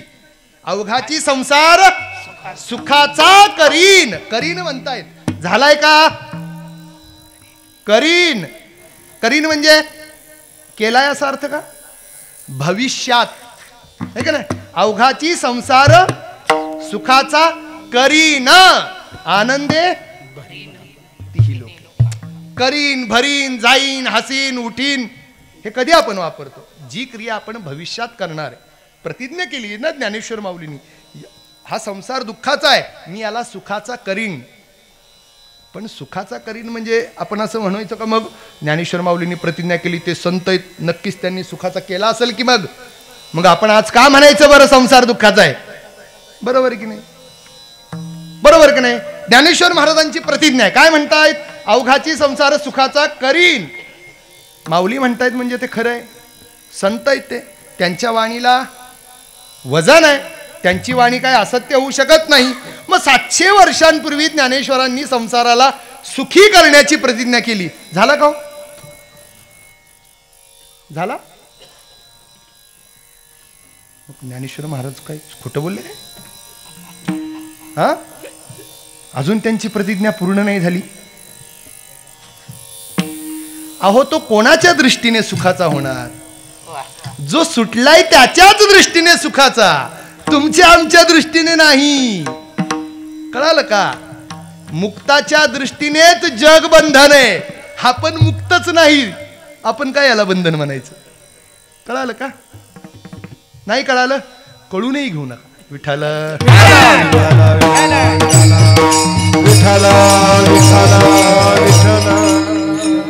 जो मुक्त होईल ना, मुक्त, त्याच्याच दृष्टीने संसार सुखाचा होईल. जो अजूनही बंधनात आहे त्याच्या दृष्टीने संसार सुखाचा होणार नाही. मग सुखाचा संसार बघायचा असेल, दुःखरूप प्रपंचामध्येही सुख अनुभवायचं असेल, तर त्याला काहीतरी करावं लागेल, वेगळं काहीतरी करावं लागेल, वाट आपल्याला बदलावी लागेल. आता झाली ना आयुष्याची 40, 50, 60, 70 गाठली आपण. एवढ्या वर्षांपासून प्रपंचाला सुखी करण्याचा निष्फळ प्रयत्न केलाय आपण, पण आजही आपल्या पदरामध्ये सुख नाही पडलं. आता तरी साधू संतांच्या विचारांना प्राधान्य देऊयात आणि विचार करूयात की मला सुखी व्हायचंय, मला सुखी होण्यासाठी काय करायला पाहिजे. बरोबर की नाही? सुखी होण्यासाठी काय करावं लागेल? मग एकाने सांगितलं, अरे दुःखी असताना जे करतो ना तेवढंच सुखी असताना कर तू, तुला दुसरं काहीच करायची गरज नाही. है का नाही? दुख में सुमिरन सब करे, सुख में न करे कोय, यदि सुख में सुमिरन करे, दुःख काहे को होय. किती सोपं सांगितलं. अहो, दुःख आलं की इथे येऊन ह्यांच्या नावाने बोंबलायला आपण मोकळेच असतो. बरोबर की नाही? दुःख आलं की गुरूंच्या चरणावर नतमस्तक होऊन वाचवा आपण बोलतो. त्यावेळेस क्षणाक्षणाला गुरूंचं स्मरण, भगवंताचं स्मरण करायचं, जप करायचा, तप करायचं, व्रत वैकल्य करायची. कधी? दुःख आल्यावर. दुःख आल्यानंतर हे करतोय आपण ना, कशासाठी करतोय? सुखी होण्यासाठी करतोय का दुःख घालवण्यासाठी करतोय? बघा परत, दुःख घालवण्यासाठी करतोय. काय करताय? जप करतोय महाराजांचा, तप करतोय, व्रतवैकल्य करतोय, वारी करतोय, षष्ठी करतोय.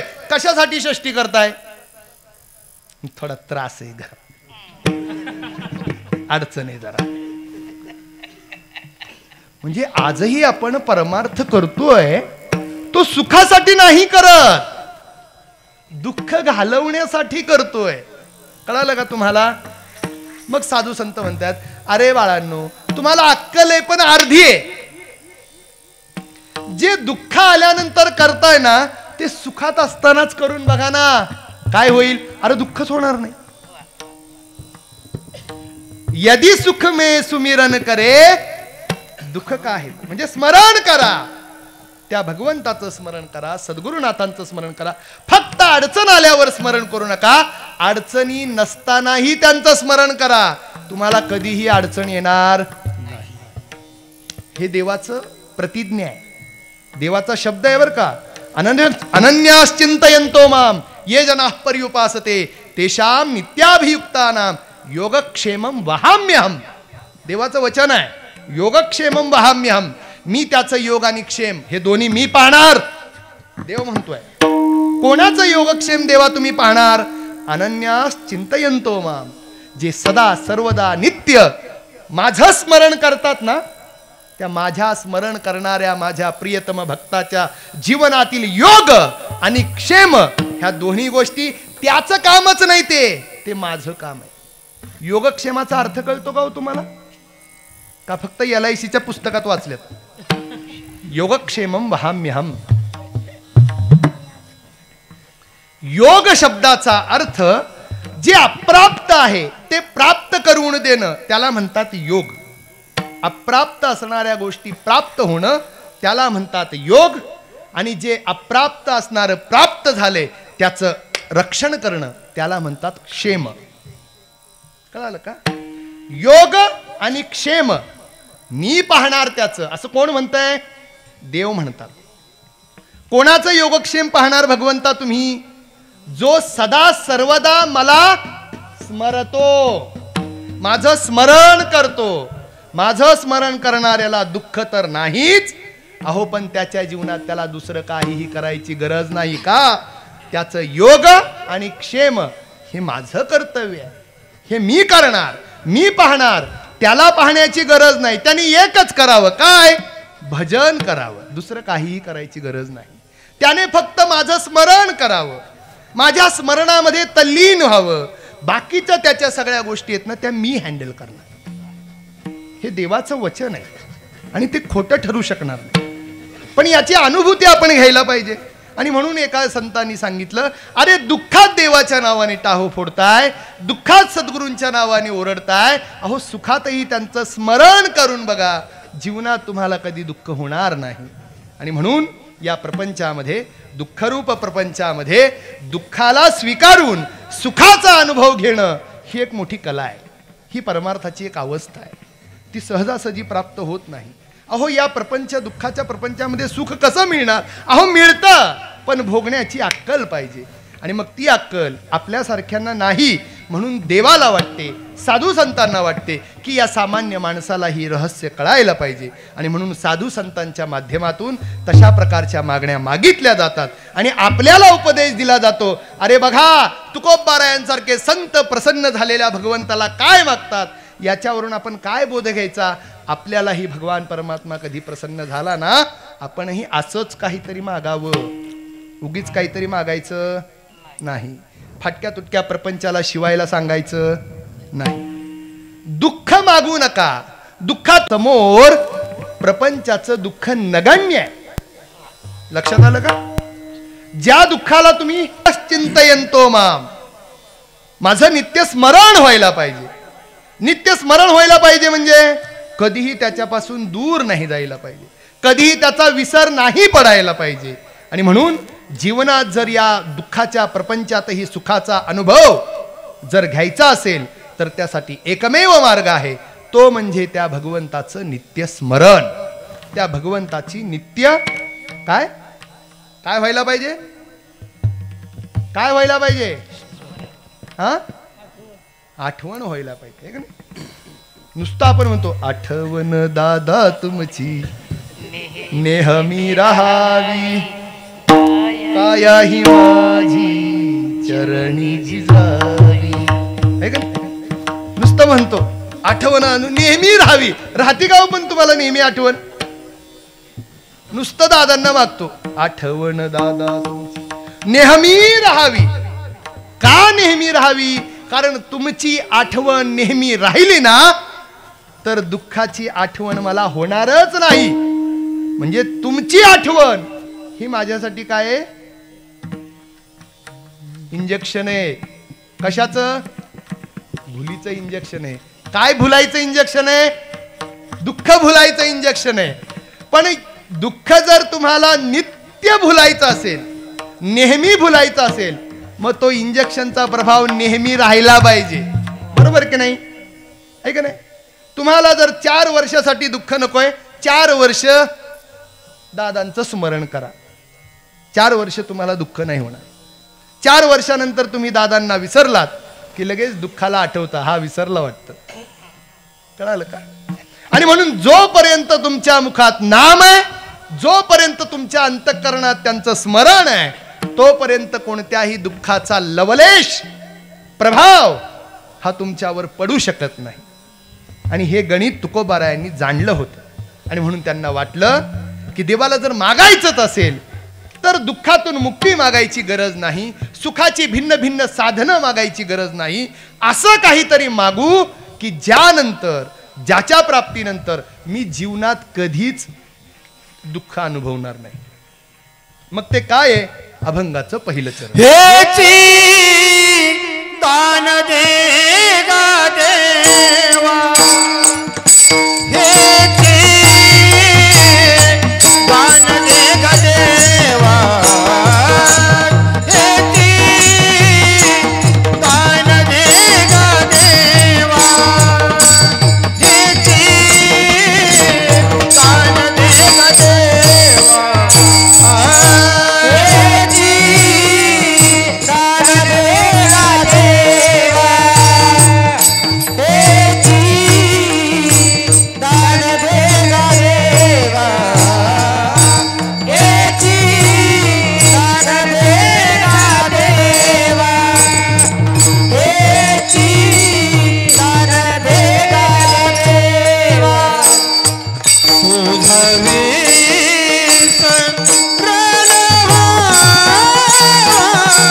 तुझवी संरण व्हावा, गुण काही नावडे, गुण काही नावडे, गुण काही नावडे, गुण काही नावडे, गुण काही नावडे, गुण काही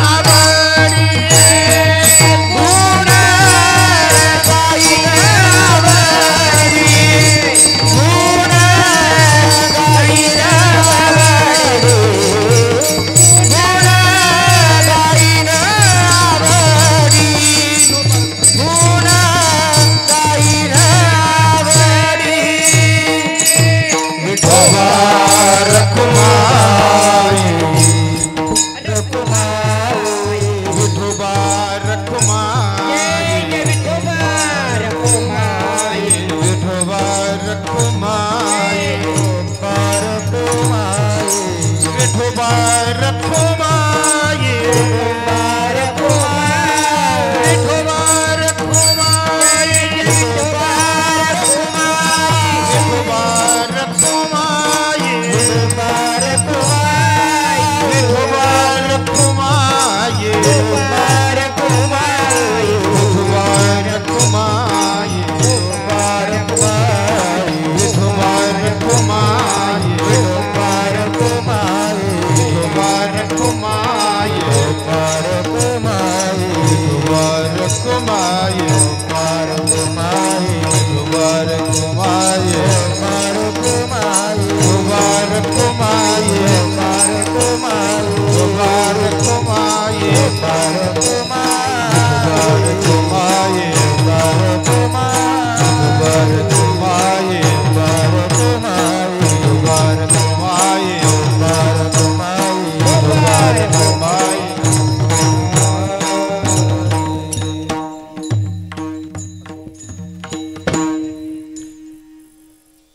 दान देगा देवा, तुझा विसर न व्हावा. पहा, अभंगाच्या पहिल्या चरणात तुकोबारायांनी मागणी मागितली की देवा, तुझा विसर मला कधी होऊन देऊ नकोस. का विसर होऊन देऊ नकोस? कारण तुला विसरण्या इतकं दुःख प्रपंचात नाही आणि तुझ्या स्मरणाने जीवनात कोणत्याही दुःखाचा लवलेशही माणसाला अनुभवायला येत नाही. आणि म्हणून जीवनातील सर्व प्रकारच्या दुःखातून मुक्त व्हायचं असेल, किंबहुना कोणी म्हणेल प्रपंच दुःखाचाच आहे, ठीक आहे, प्रपंच तुमचा दुःखाचाच राहू द्यात, पण या दुःखरूप प्रपंचामध्ये राहत असताना ज्याला भगवन नामसंकीर्तनाचा ज्याला सहारा आहे, ज्याला गुरुकृपेची जोड आहे, त्याला मात्र या प्रपंचात राहूनही या प्रपंचातील दुःखाचा त्याला अजिबात स्पर्श होत नाही. ज्या प्रकारे सरोवरामध्ये कमळ असतं, पाण्याच्या मधोमध कमळ असतं, पण पाण्याच्या मधोमध असणाऱ्या कमळाला पाण्याचा स्पर्श नसतो. लिप्यते न सपापेन पद्मपत्रम इवांभसा, गीतेतलं ओळ आहे. ज्याप्रमाणे एखादं कमळाचं पान, त्याच्यावर कितीही पाणी होता हो, एका थेंबाचाही स्वीकार ते करत नाही, झटकून टाकतं. तसं जो भगवंताच्या नामसंकीर्तनामध्ये दंग आहे, जो गुरुकृपेमध्ये चिंब आहे, गुरूंच्या सानिध्यात जो आहे, त्याच्या जीवनामध्ये कितीही दुःखाचे पर्वत आले तरी त्याचा स्पर्श त्याला होणार नाही. आणि त्याची अनेक उदाहरणं इतिहास पुराणांपासून तर आहेतच, पण आजही आपल्या संप्रदायात जर आपण पाहिलं तर जो सद्गुरूंच्या बद्दल एकनिष्ठा आहे, ज्याची सद्गुरू वचनांवर श्रद्धा आहे, ज्याची संप्रदायावर श्रद्धा आहे, तो कोणत्याही परिस्थितीमध्ये सुखी राहू शकतो. याचं मूर्तिमंत उदाहरण म्हणजे आपला संप्रदाय आहे. लक्षात घ्या. म्हणजे एक काळ असा होता की आपल्या संप्रदायाचं अधिष्ठान समजल्या जाणाऱ्या भूमीला आपण सोडून दिलं होतं, बरोबर की नाही? आपण क्षेत्र जेऊरचा त्याग केला आणि क्षेत्र जेऊरचा त्याग केल्यानंतर महाराज घर नाही, दार नाही, काहीच नाही, अशा अवस्थेमध्ये राहिले होते. ट्रॅक्टरमध्ये जीवन काढलं, वर्षभर ट्रॅक्टरची ट्रॉली असते ना, त्याच्यामध्ये जीवन काढलं. ती जागा आज सुंदर वाटते, पण 6 वर्षांपूर्वी ती जागा बसण्याच्या योग्यतेची नव्हती. काटेरी वन होतं, झुडपं होती, सगळे काटे होते, ऊन, एक झाड नव्हतं, अशी अवस्था. पण त्याही परिस्थितीमध्ये जर चेहऱ्यावर आनंद आहे, प्रसन्नता आहे, त्याचा अर्थ कितीही दुःख झाली तरी ज्याला सद्गुरु नामाचं कवच आहे त्याला ती दुःख काहीही करू शकत, बरोबर की नाही? अनुभव आपण घेतलेला आहे का? ज्या सद्गुरूंनी कधीही आपल्या गुरूंना विसरलं नाही, अण्णांनी कधीही दादांना विसरलं नाही, आणि म्हणून दादांनीही कधी त्यांच्या जीवनामध्ये कितीही दुःखाचे डोंगर आले तरी त्याचा लवलेशही शरीरावर, मनावर, प्रपंचावर कधीही जाणवलं तुम्हाला? कधीच नाही. ही ताकद आहे. म्हणजे इतिहासाचे पुराणे राहू द्यात, जो पुरावा आज प्रत्यक्षात आपल्या समोर आहे त्याच्यातून कळतंय हे सुखी जीवन जगण्याची गुरुकिल्ली काय आहे. असं जर तुम्ही महाराजांना विचारलं, एवढ्या मोठ्या जीवनातील संकटांना सामोरे जातानाही ती प्रसन्नता कशी सांभाळता येते, याचं जर तुम्हाला गमक जाणून घ्यायचं असेल ना, तर त्याचं गमक एवढंच आहे. काय आहे? त्यांनी जीवनामध्ये तुकोबारायांचं ते तत्व सांभाळलं. तुझा विसर न व्हावा, काहीही झालं, देह जावो अथवा राहो, पांडुरंगी दृढ भाव. तो भाव एवढा दृढ ठेवा आपल्या गुरूंप्रती की दुःखाचे डोंगर जरी कोसळले ना तरी तुमच्या मनामध्ये दुःखाचा लवलेशही उमटायला नाही पाहिजे. हे साध्य होतं. आणि म्हणून प्रस्तुत अभंगाच्या माध्यमातून तुकोबारायांना एवढंच सांगायचंय, मंडळी, हा प्रपंच दुःखाचा आहे. या दुःखरूप प्रपंचामध्ये सुखाचा शोध घेण्याचा कितीही प्रयत्न केला तुमचं आयुष्य संपून जाईल. पण सुख मात्र तुम्हाला मिळणार नाही. अरे जो संपूर्णतः दुःखाचा बनलाय त्याच्याकडून तुम्ही सुखाची अपेक्षाच कशी करू शकता? आणि म्हणून जर सुख पाहिजे असेल ना तर थोडंसं प्रपंचाला बाजूला करा आणि परमार्थाला लागा. या परमार्थामध्ये सुख आहे आणि त्या परमार्थाचं सुख एवढं मोठं आहे, एवढं अफाट आहे की त्या अफाट सुखापुढे प्रपंचाचं दुःख नगण्य होऊन जातं. ते कसं होतं? मी एक शेवटचा एक दृष्टांत सांगतो आणि कीर्तन थांबवतो. माझ्या आवडीचा दृष्टांत आहे, कारण हा लोकांना खूप आवडतो आणि थोडंसं कळतो. कळालं का? दृष्टांत हा कळण्यासाठी असतो, सिद्धांत कळण्यासाठी असतो.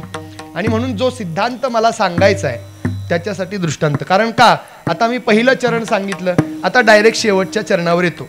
पहिलं आणि शेवटचं झालं की मधलं झाल्यातच जमा असतं. बरोबर की आहे का नाही?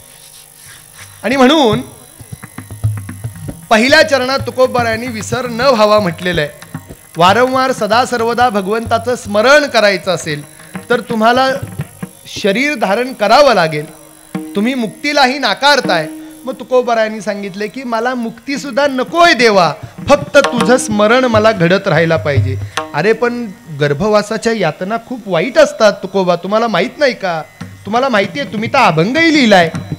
फजिती होते मोठी, आणि मग ती फजिती तुम्हाला अजून करून घ्यायची का स्वतःची? तुकोबाराय म्हणतात हो घ्यायची मला फजिती करून माझी. का करून घ्यायची? एक दृष्टांत सांगतो. एका निर्जन प्रदेशामध्ये एक जंगल आहे समजून घ्या, आणि त्या जंगलामध्ये एक मनुष्य प्रवास करतोय. रात्रीची वेळ आहे, संध्याकाळची वेळ आहे, आणि संध्याकाळची वेळ असल्यामुळे निर्जन प्रदेश आहे, जंगल आहे. तोही बिचारा भीतीनेच गावाकडे चाललेला आहे. निर्जन प्रदेश आहे. आणि चालता चालता अचानक काय झालं? पूर्वीच्या काळात तुम्हाला माहिती आहे डाकू असायचे, दरोडेखोर असायचे, रात्री अपरात्री हल्ला करायचे. आणि त्या भीतीने हा बिचारा पळत होता, आणि कुणीतरी मागणी जोरात एक दगड घेतला आणि त्याच्या पेकटात टाकला. पाठी लागला बोंबलायला. आता एवढा मोठा दगड अचानक येऊन तुमच्या पाठीत पडला, तुम्हाला काही गुदगुल्या होणार आहे? तुम्ही काय हसणार आहे? वाह छान कुणी मारला, छान नियम आहे तुझा, असं नाही म्हणणार ना. तुम्ही तर बोंबलणारच की, आहे का नाही? अहो तो पडला खाली, लोळायला लागला, एवढा मोठा दगड, आणि संध्याकाळची वेळ होती, त्याला गावाला जायचं होतं, आणि त्या डाकू दरोडेखोरांची भीती नाही का त्याला मनात? आणि म्हणून त्या भीतीने पळत असताना अचानक एकाने कुणीतरी एवढा मोठा दगड थाप दिशी मागं टाकला, त्याच्या पाठीत लागला. बिचार पडलं, लोळायला लागलं, बोंबलायला लागला. आता मला सांगा, एवढा मोठा दगड जर तुमच्या पाठीत कुणी मारला, तुम्हाला काय मजा वाटेल? नाही हो, खूप दुःख होतील, आहे का नाही? खूप त्रास होईल. तो बिचारा बोंबलत होता, विव्हळत होता, दुःख प्रकट करत होता, अत्यंत संतप्त होता. त्या यातना त्याला सहन होत नव्हत्या. तो लोळत होता जमिनीवर, आणि लोळता लोळता लोळता रडता रडता रडता रडता रडता रडता संध्याकाळची वेळ असल्या कारणाने, थोडासा अंधार असल्या कारणाने, ज्या दगडाने त्याला मारले तो दगड त्याच्या नजरेस पडला. आणि काय सांगायचं आश्चर्य माहितीये का? तो दगड चमकत होता. कळालं का तुम्हाला? तो दगड चमकत होता. त्याचं चमकणं बघितलं, ह्याचं चमकणं थांबलं. ह्याची चमक थांबली, ती चमक बघितली की तसाच मग सरकत सरकत गेला. दगडाकडे बघितलं, त्याला कळलं हा साधा दगड नाहीये, हा हिरा आहे. काय? गडी उठला. 2-4 बार अजून, अजून 2-4 बार. का? मार खायला मी तयार आहे. आधी बोंबलत होता, आता म्हणतोय 2-4 मारा. का हो? मार खायची सवय लागली त्याला. अहो मार खाल्ल्यावर तेवढ्यापुरतं दुखतंय, पण नंतर जे मिळतंय ना त्याची किंमत करता येत नाही हो.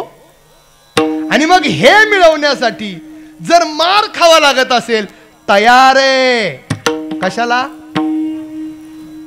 तुकोबारायही तेच म्हणाले, देवा जन्म मरणाचं दुःख आहे, मला मान्य आहे, पण जन्मल्यानंतर तुझं जे नाम मला मिळणार आहे ना, ते एवढं एवढं एवढं अमूल्य आहे की त्या नामरसाच्या समोर, त्या ब्रह्मरसाच्या समोर, त्या पारमार्थिक सुखाच्या समोर जन्म मरणाचं दुःख अत्यंत तुच्छ आहे. आणि म्हणून हे तुच्छ असणारं दुःख तुकोबा भोगायला तयार आहे. देवा तुका म्हणे गर्भवासी सुखे, तू टेन्शन घेऊ नको माझं, सुखे घालावे आम्हासी. ज्ञानेश्वर माऊली ज्ञानराज माऊली ज्ञानेश्वर माऊली ज्ञानराज माऊली. या समर्थांच्या पदस्पर्शाने पावन झालेली, गुरुदेव अण्णांच्या वास्तव्यांनी पावन झालेली आणि तुम्हा सर्व संप्रदायावर निस्सीम प्रेम करणाऱ्या गुरुभक्तांच्या सहवासाने खऱ्या अर्थाने शोभिवंत झालेली ही नगरी आहे, ही भूमी आहे. आणि या समर्थांच्या वास्तव्याने, आपल्या गुरुपरंपरेच्या वास्तव्याने, तुमच्यासारख्या एकनिष्ठ गुरुभक्तांच्या सानिध्याने शोभिवंत झालेली, पुण्यवंत झालेली ही परकंदी नगरी आहे. आणि या परमपवित्र भूमीमध्ये गुरुपूजेनिमित्त आयोजित करण्यात येणाऱ्या या सप्ताहामध्ये दरवर्षी सद्गुरूंच्या कृपेने तुम्हा सर्वांच्या प्रेमाने कीर्तन सेवा करण्याची संधी मला प्राप्त होत असते. ते मी माझं भाग्यच समजतो. कारण तुमच्यासारख्या संप्रदायावर अत्यंत निष्ठा असणारी मंडळी, अत्यंत प्रेम करणारी मंडळी, गुरुपरंपरेवर श्रद्धा असणारी मंडळी. आणि म्हणून या महाराष्ट्रातील प्रत्येक कानाकोपऱ्यामध्ये यद्यपि समर्थांचे भक्त आहेत, आपले अनुग्रहित आहेत, पण ज्या वेळेस एकनिष्ठ भक्तांचा विचार होतो तेव्हा अग्रगण्य म्हणून परकंदीचंही नाव असतं बरं का. ही भाग्याची गोष्ट आहे. म्हणजे इतरांना मी कमी लेखतोय असं नाही, पण तुमचा नंबर मात्र अव्वल दर्जाचा आहे. तुमचं हे प्रेम, ही श्रद्धा, ही भक्ती ही अशीच टिकावी, वृद्धिंगत व्हावी. आणि भगवंताचं स्मरण, दादांचं स्मरण, आपल्या गुरुपरंपरेचं स्मरण, त्यांच्याबद्दल असणारं प्रेम, त्यांच्याबद्दल असणारी श्रद्धा ती दिवसेंदिवस वाढत राहावी, वृद्धिंगत व्हावी. एवढी वृद्धिंगत व्हावी, एवढी वृद्धिंगत व्हावी की प्रापंचिक दुःखाचा लवलेशही तुमच्या जीवनात येऊ नये. आणि मला असं माहिती आहे की गुरुपरंपरेचा आशीर्वाद नक्कीच या ग्रामस्थांवर आहे.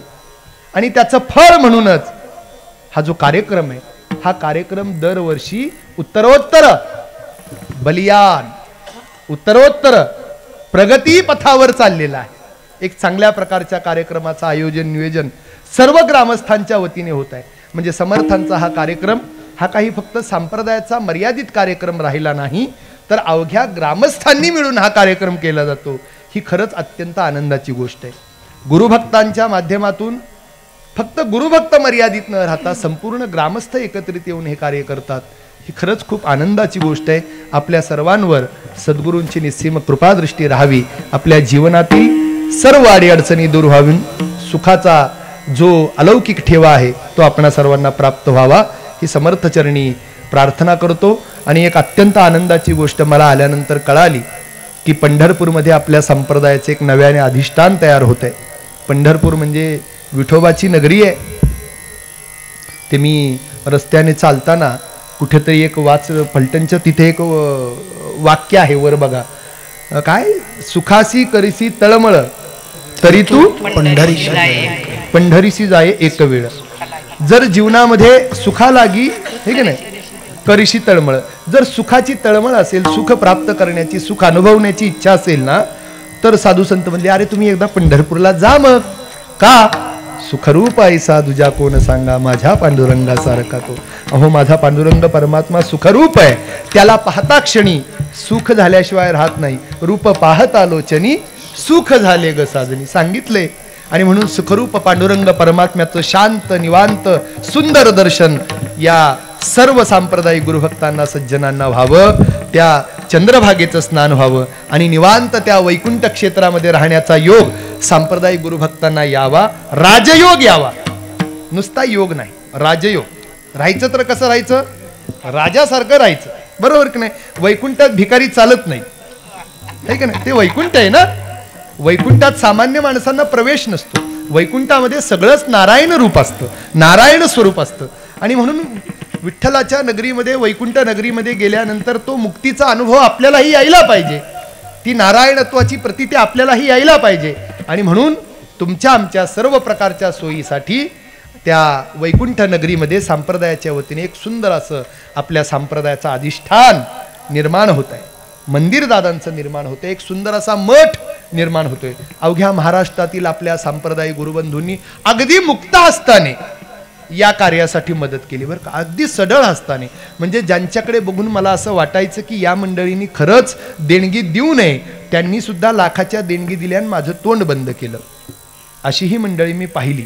म्हणजे एवढी सढळता, दान देण्याची एवढी वृत्ती या सांप्रदायिक गुरुभक्तांच्या अंतःकरणात आहे. त्याला कारण एकच आहे, कारण प्रत्येकाला माहिती आहे दादांचं माझ्यावर किती प्रेम आहे, अण्णांचं माझ्यावर किती प्रेम आहे. आणि त्या प्रेमाच्या बदल्यात जे मी देतो हे अत्यंत तुच्छ आहे याची जाणीव आहे. पण देण्याची वृत्ती असणं ही सुद्धा काही कमी गोष्ट नाही आहे. आणि मला आज कळलं की तुकाभाऊ आज सकाळपासून सहज काही सांप्रदायिक या परकंदीच्या गुरुभक्तांशी संवाद साधला असता आज एका दिवसात एका परकंदी गावातून ग्रामस्थ गुरुभक्तांच्या वतीने, म्हणजे ग्रामस्थ बरं का, फक्त सांप्रदायिक मंडळी असं म्हणत नाही, तर ग्रामस्थांच्या वतीने आज एका दिवसामध्ये 13 लाख रुपये जमा झाले. आणि खरं सांगू, देवाच्या दरबारामध्ये वस्तुतः त्याला गरज नाही हो. मी एक नेहमी सांगत असतो, देवाला आपण नोट दाखवतो ना असं टाकतो, त्याला काय दाखवायची गरज आहे, ठीक आहे ना. किमासनम ते गरुडासनाय, काय सांगितलंय बघा. अहो ज्याचं आसन गरुड आहे त्या देवाला तुम्ही सतरंजी टाकताय. ज्याचं आसन गरुड आहे त्याला सतरंजी टाकल्यावर तुम्ही मोठेपणा समजता का, मी सतरंजी टाकले. अरे त्याचं आसन गरुड आहे. जो लक्ष्मीपती त्याला तुम्ही लक्ष्मी दाखवताय. नाही हो, फक्त तुमची वृत्ती, तुमचा भाव हा महत्वाचा आहे. तुम्ही काय देताय ते महत्वाचं नाही. आज समर्थांच्या कार्यामध्ये माझाही काहीतरी हातभार असावा, ही एक अंतःकरणामध्ये वृत्ती आहे ना, ही खूप मोठी आहे. आणि त्या वृत्तीपोटी आज आपण सढळ हाताने या सांप्रदायिक कार्यामध्ये सहभागी होत आहे. त्यामुळे आकडा महत्वाचा नाही, देण्याची जी वृत्ती आहे, दातृत्व जे आहे ना, ते महत्वाचं आहे. एवढा मोठा तो रामेश्वरमचा ब्रिज जेव्हा बांधला प्रभू रामचंद्रांनी, आहे का नाही, पण आजही स्मरण कोणाचं होतं, कोणाचं होतं, हनुमंताचं होतं, अंगदाचं होतं, नलनीलाचं होतं नाही. अहो हे तर मेन इंजिनियर होते, सगळे चीफ इंजिनियर होते. ह्यांना सोडलं आणि आठवण कोणाची करतो माणूस, खारुताईची करतो. तिने काय केलं, एवढा मोठा समुद्र सेतू रामेश्वरम ते लंकेपर्यंत, एवढे मोठे मोठे पहाड उचलून आणत होते ती वानरसेना आणि खपाखप टाकत होते. केवढं मोठं काम आहे ते, कष्टाचं काम आहे. पण एक खारुताई होती, ती एवढीशी हो, तिचा जीव केवढा. तिलाही वाटलं रामाचं काम आहे, धर्माचं काम आहे, माझ्या देवाचं काम आहे, मी असं बघून चालेल. मग तिने विचार केला की नाही, अहो पण मी नाही उचलू शकत एवढा मोठा दगड. ठीक आहे ना, मी दगड नाही उचलू शकत, पण या दगडाच्या मधली रेती तर मी टाकू शकते. किती टाकणार. मग ती काय करायची बिचारी, समुद्रात जायची, अंग ओलं करायची, वाळवंटात यायची, शेजारच्या रेतीमध्ये अशी अशी लोळायची, अंगाला थोडीशी वाळू लागायची, ती वाळू घेऊन जायची आणि मग त्या 2 दगडाच्या मध्ये अंग झाडायचं, पुन्हा यायचं, पुन्हा अंग ओलं करायचं. आणि असं तिचा सातत्याने प्रवास चालला होता. काही 2-4 वानरांनी मजा केली, टिंगल टवाळे केली, ए वेडीस का तू, तुझ्या हे काय होणार आहे, काय होणार आहे. प्रभाव तिथंच जाणवला. एवढे मोठे दगड टाकणाऱ्यांना देवाने बघितलं नाही, पण अंगाला असणारी वाळू झाडून त्या कार्यामध्ये सहभागी होणारी जी खारुताई होती ना, तिला मात्र प्रभू रामचंद्रांनी स्वतः उचललं आणि हातात घेतलं आणि प्रेमाने तिच्या अंगावरून हात फिरवला. म्हणून आजही तिच्या अंगावर म्हणतात बोट आहेत, तिच्या अंगावर जे पट्टे आहेत ना, ते प्रभू रामचंद्राचा हस्तस्पर्श आहे. कुळ उद्धरलं, उद्धरलं का नाही. मग मला असं वाटतं, नाही आपल्याला नल बनता येत, नाही आपल्याला नीलांगत हनुमंत बनता येत नाही, आपण सगळे खारुताई हो का. अहो लहान असलो तरी सुद्धा देव जवळ घेतोय ना.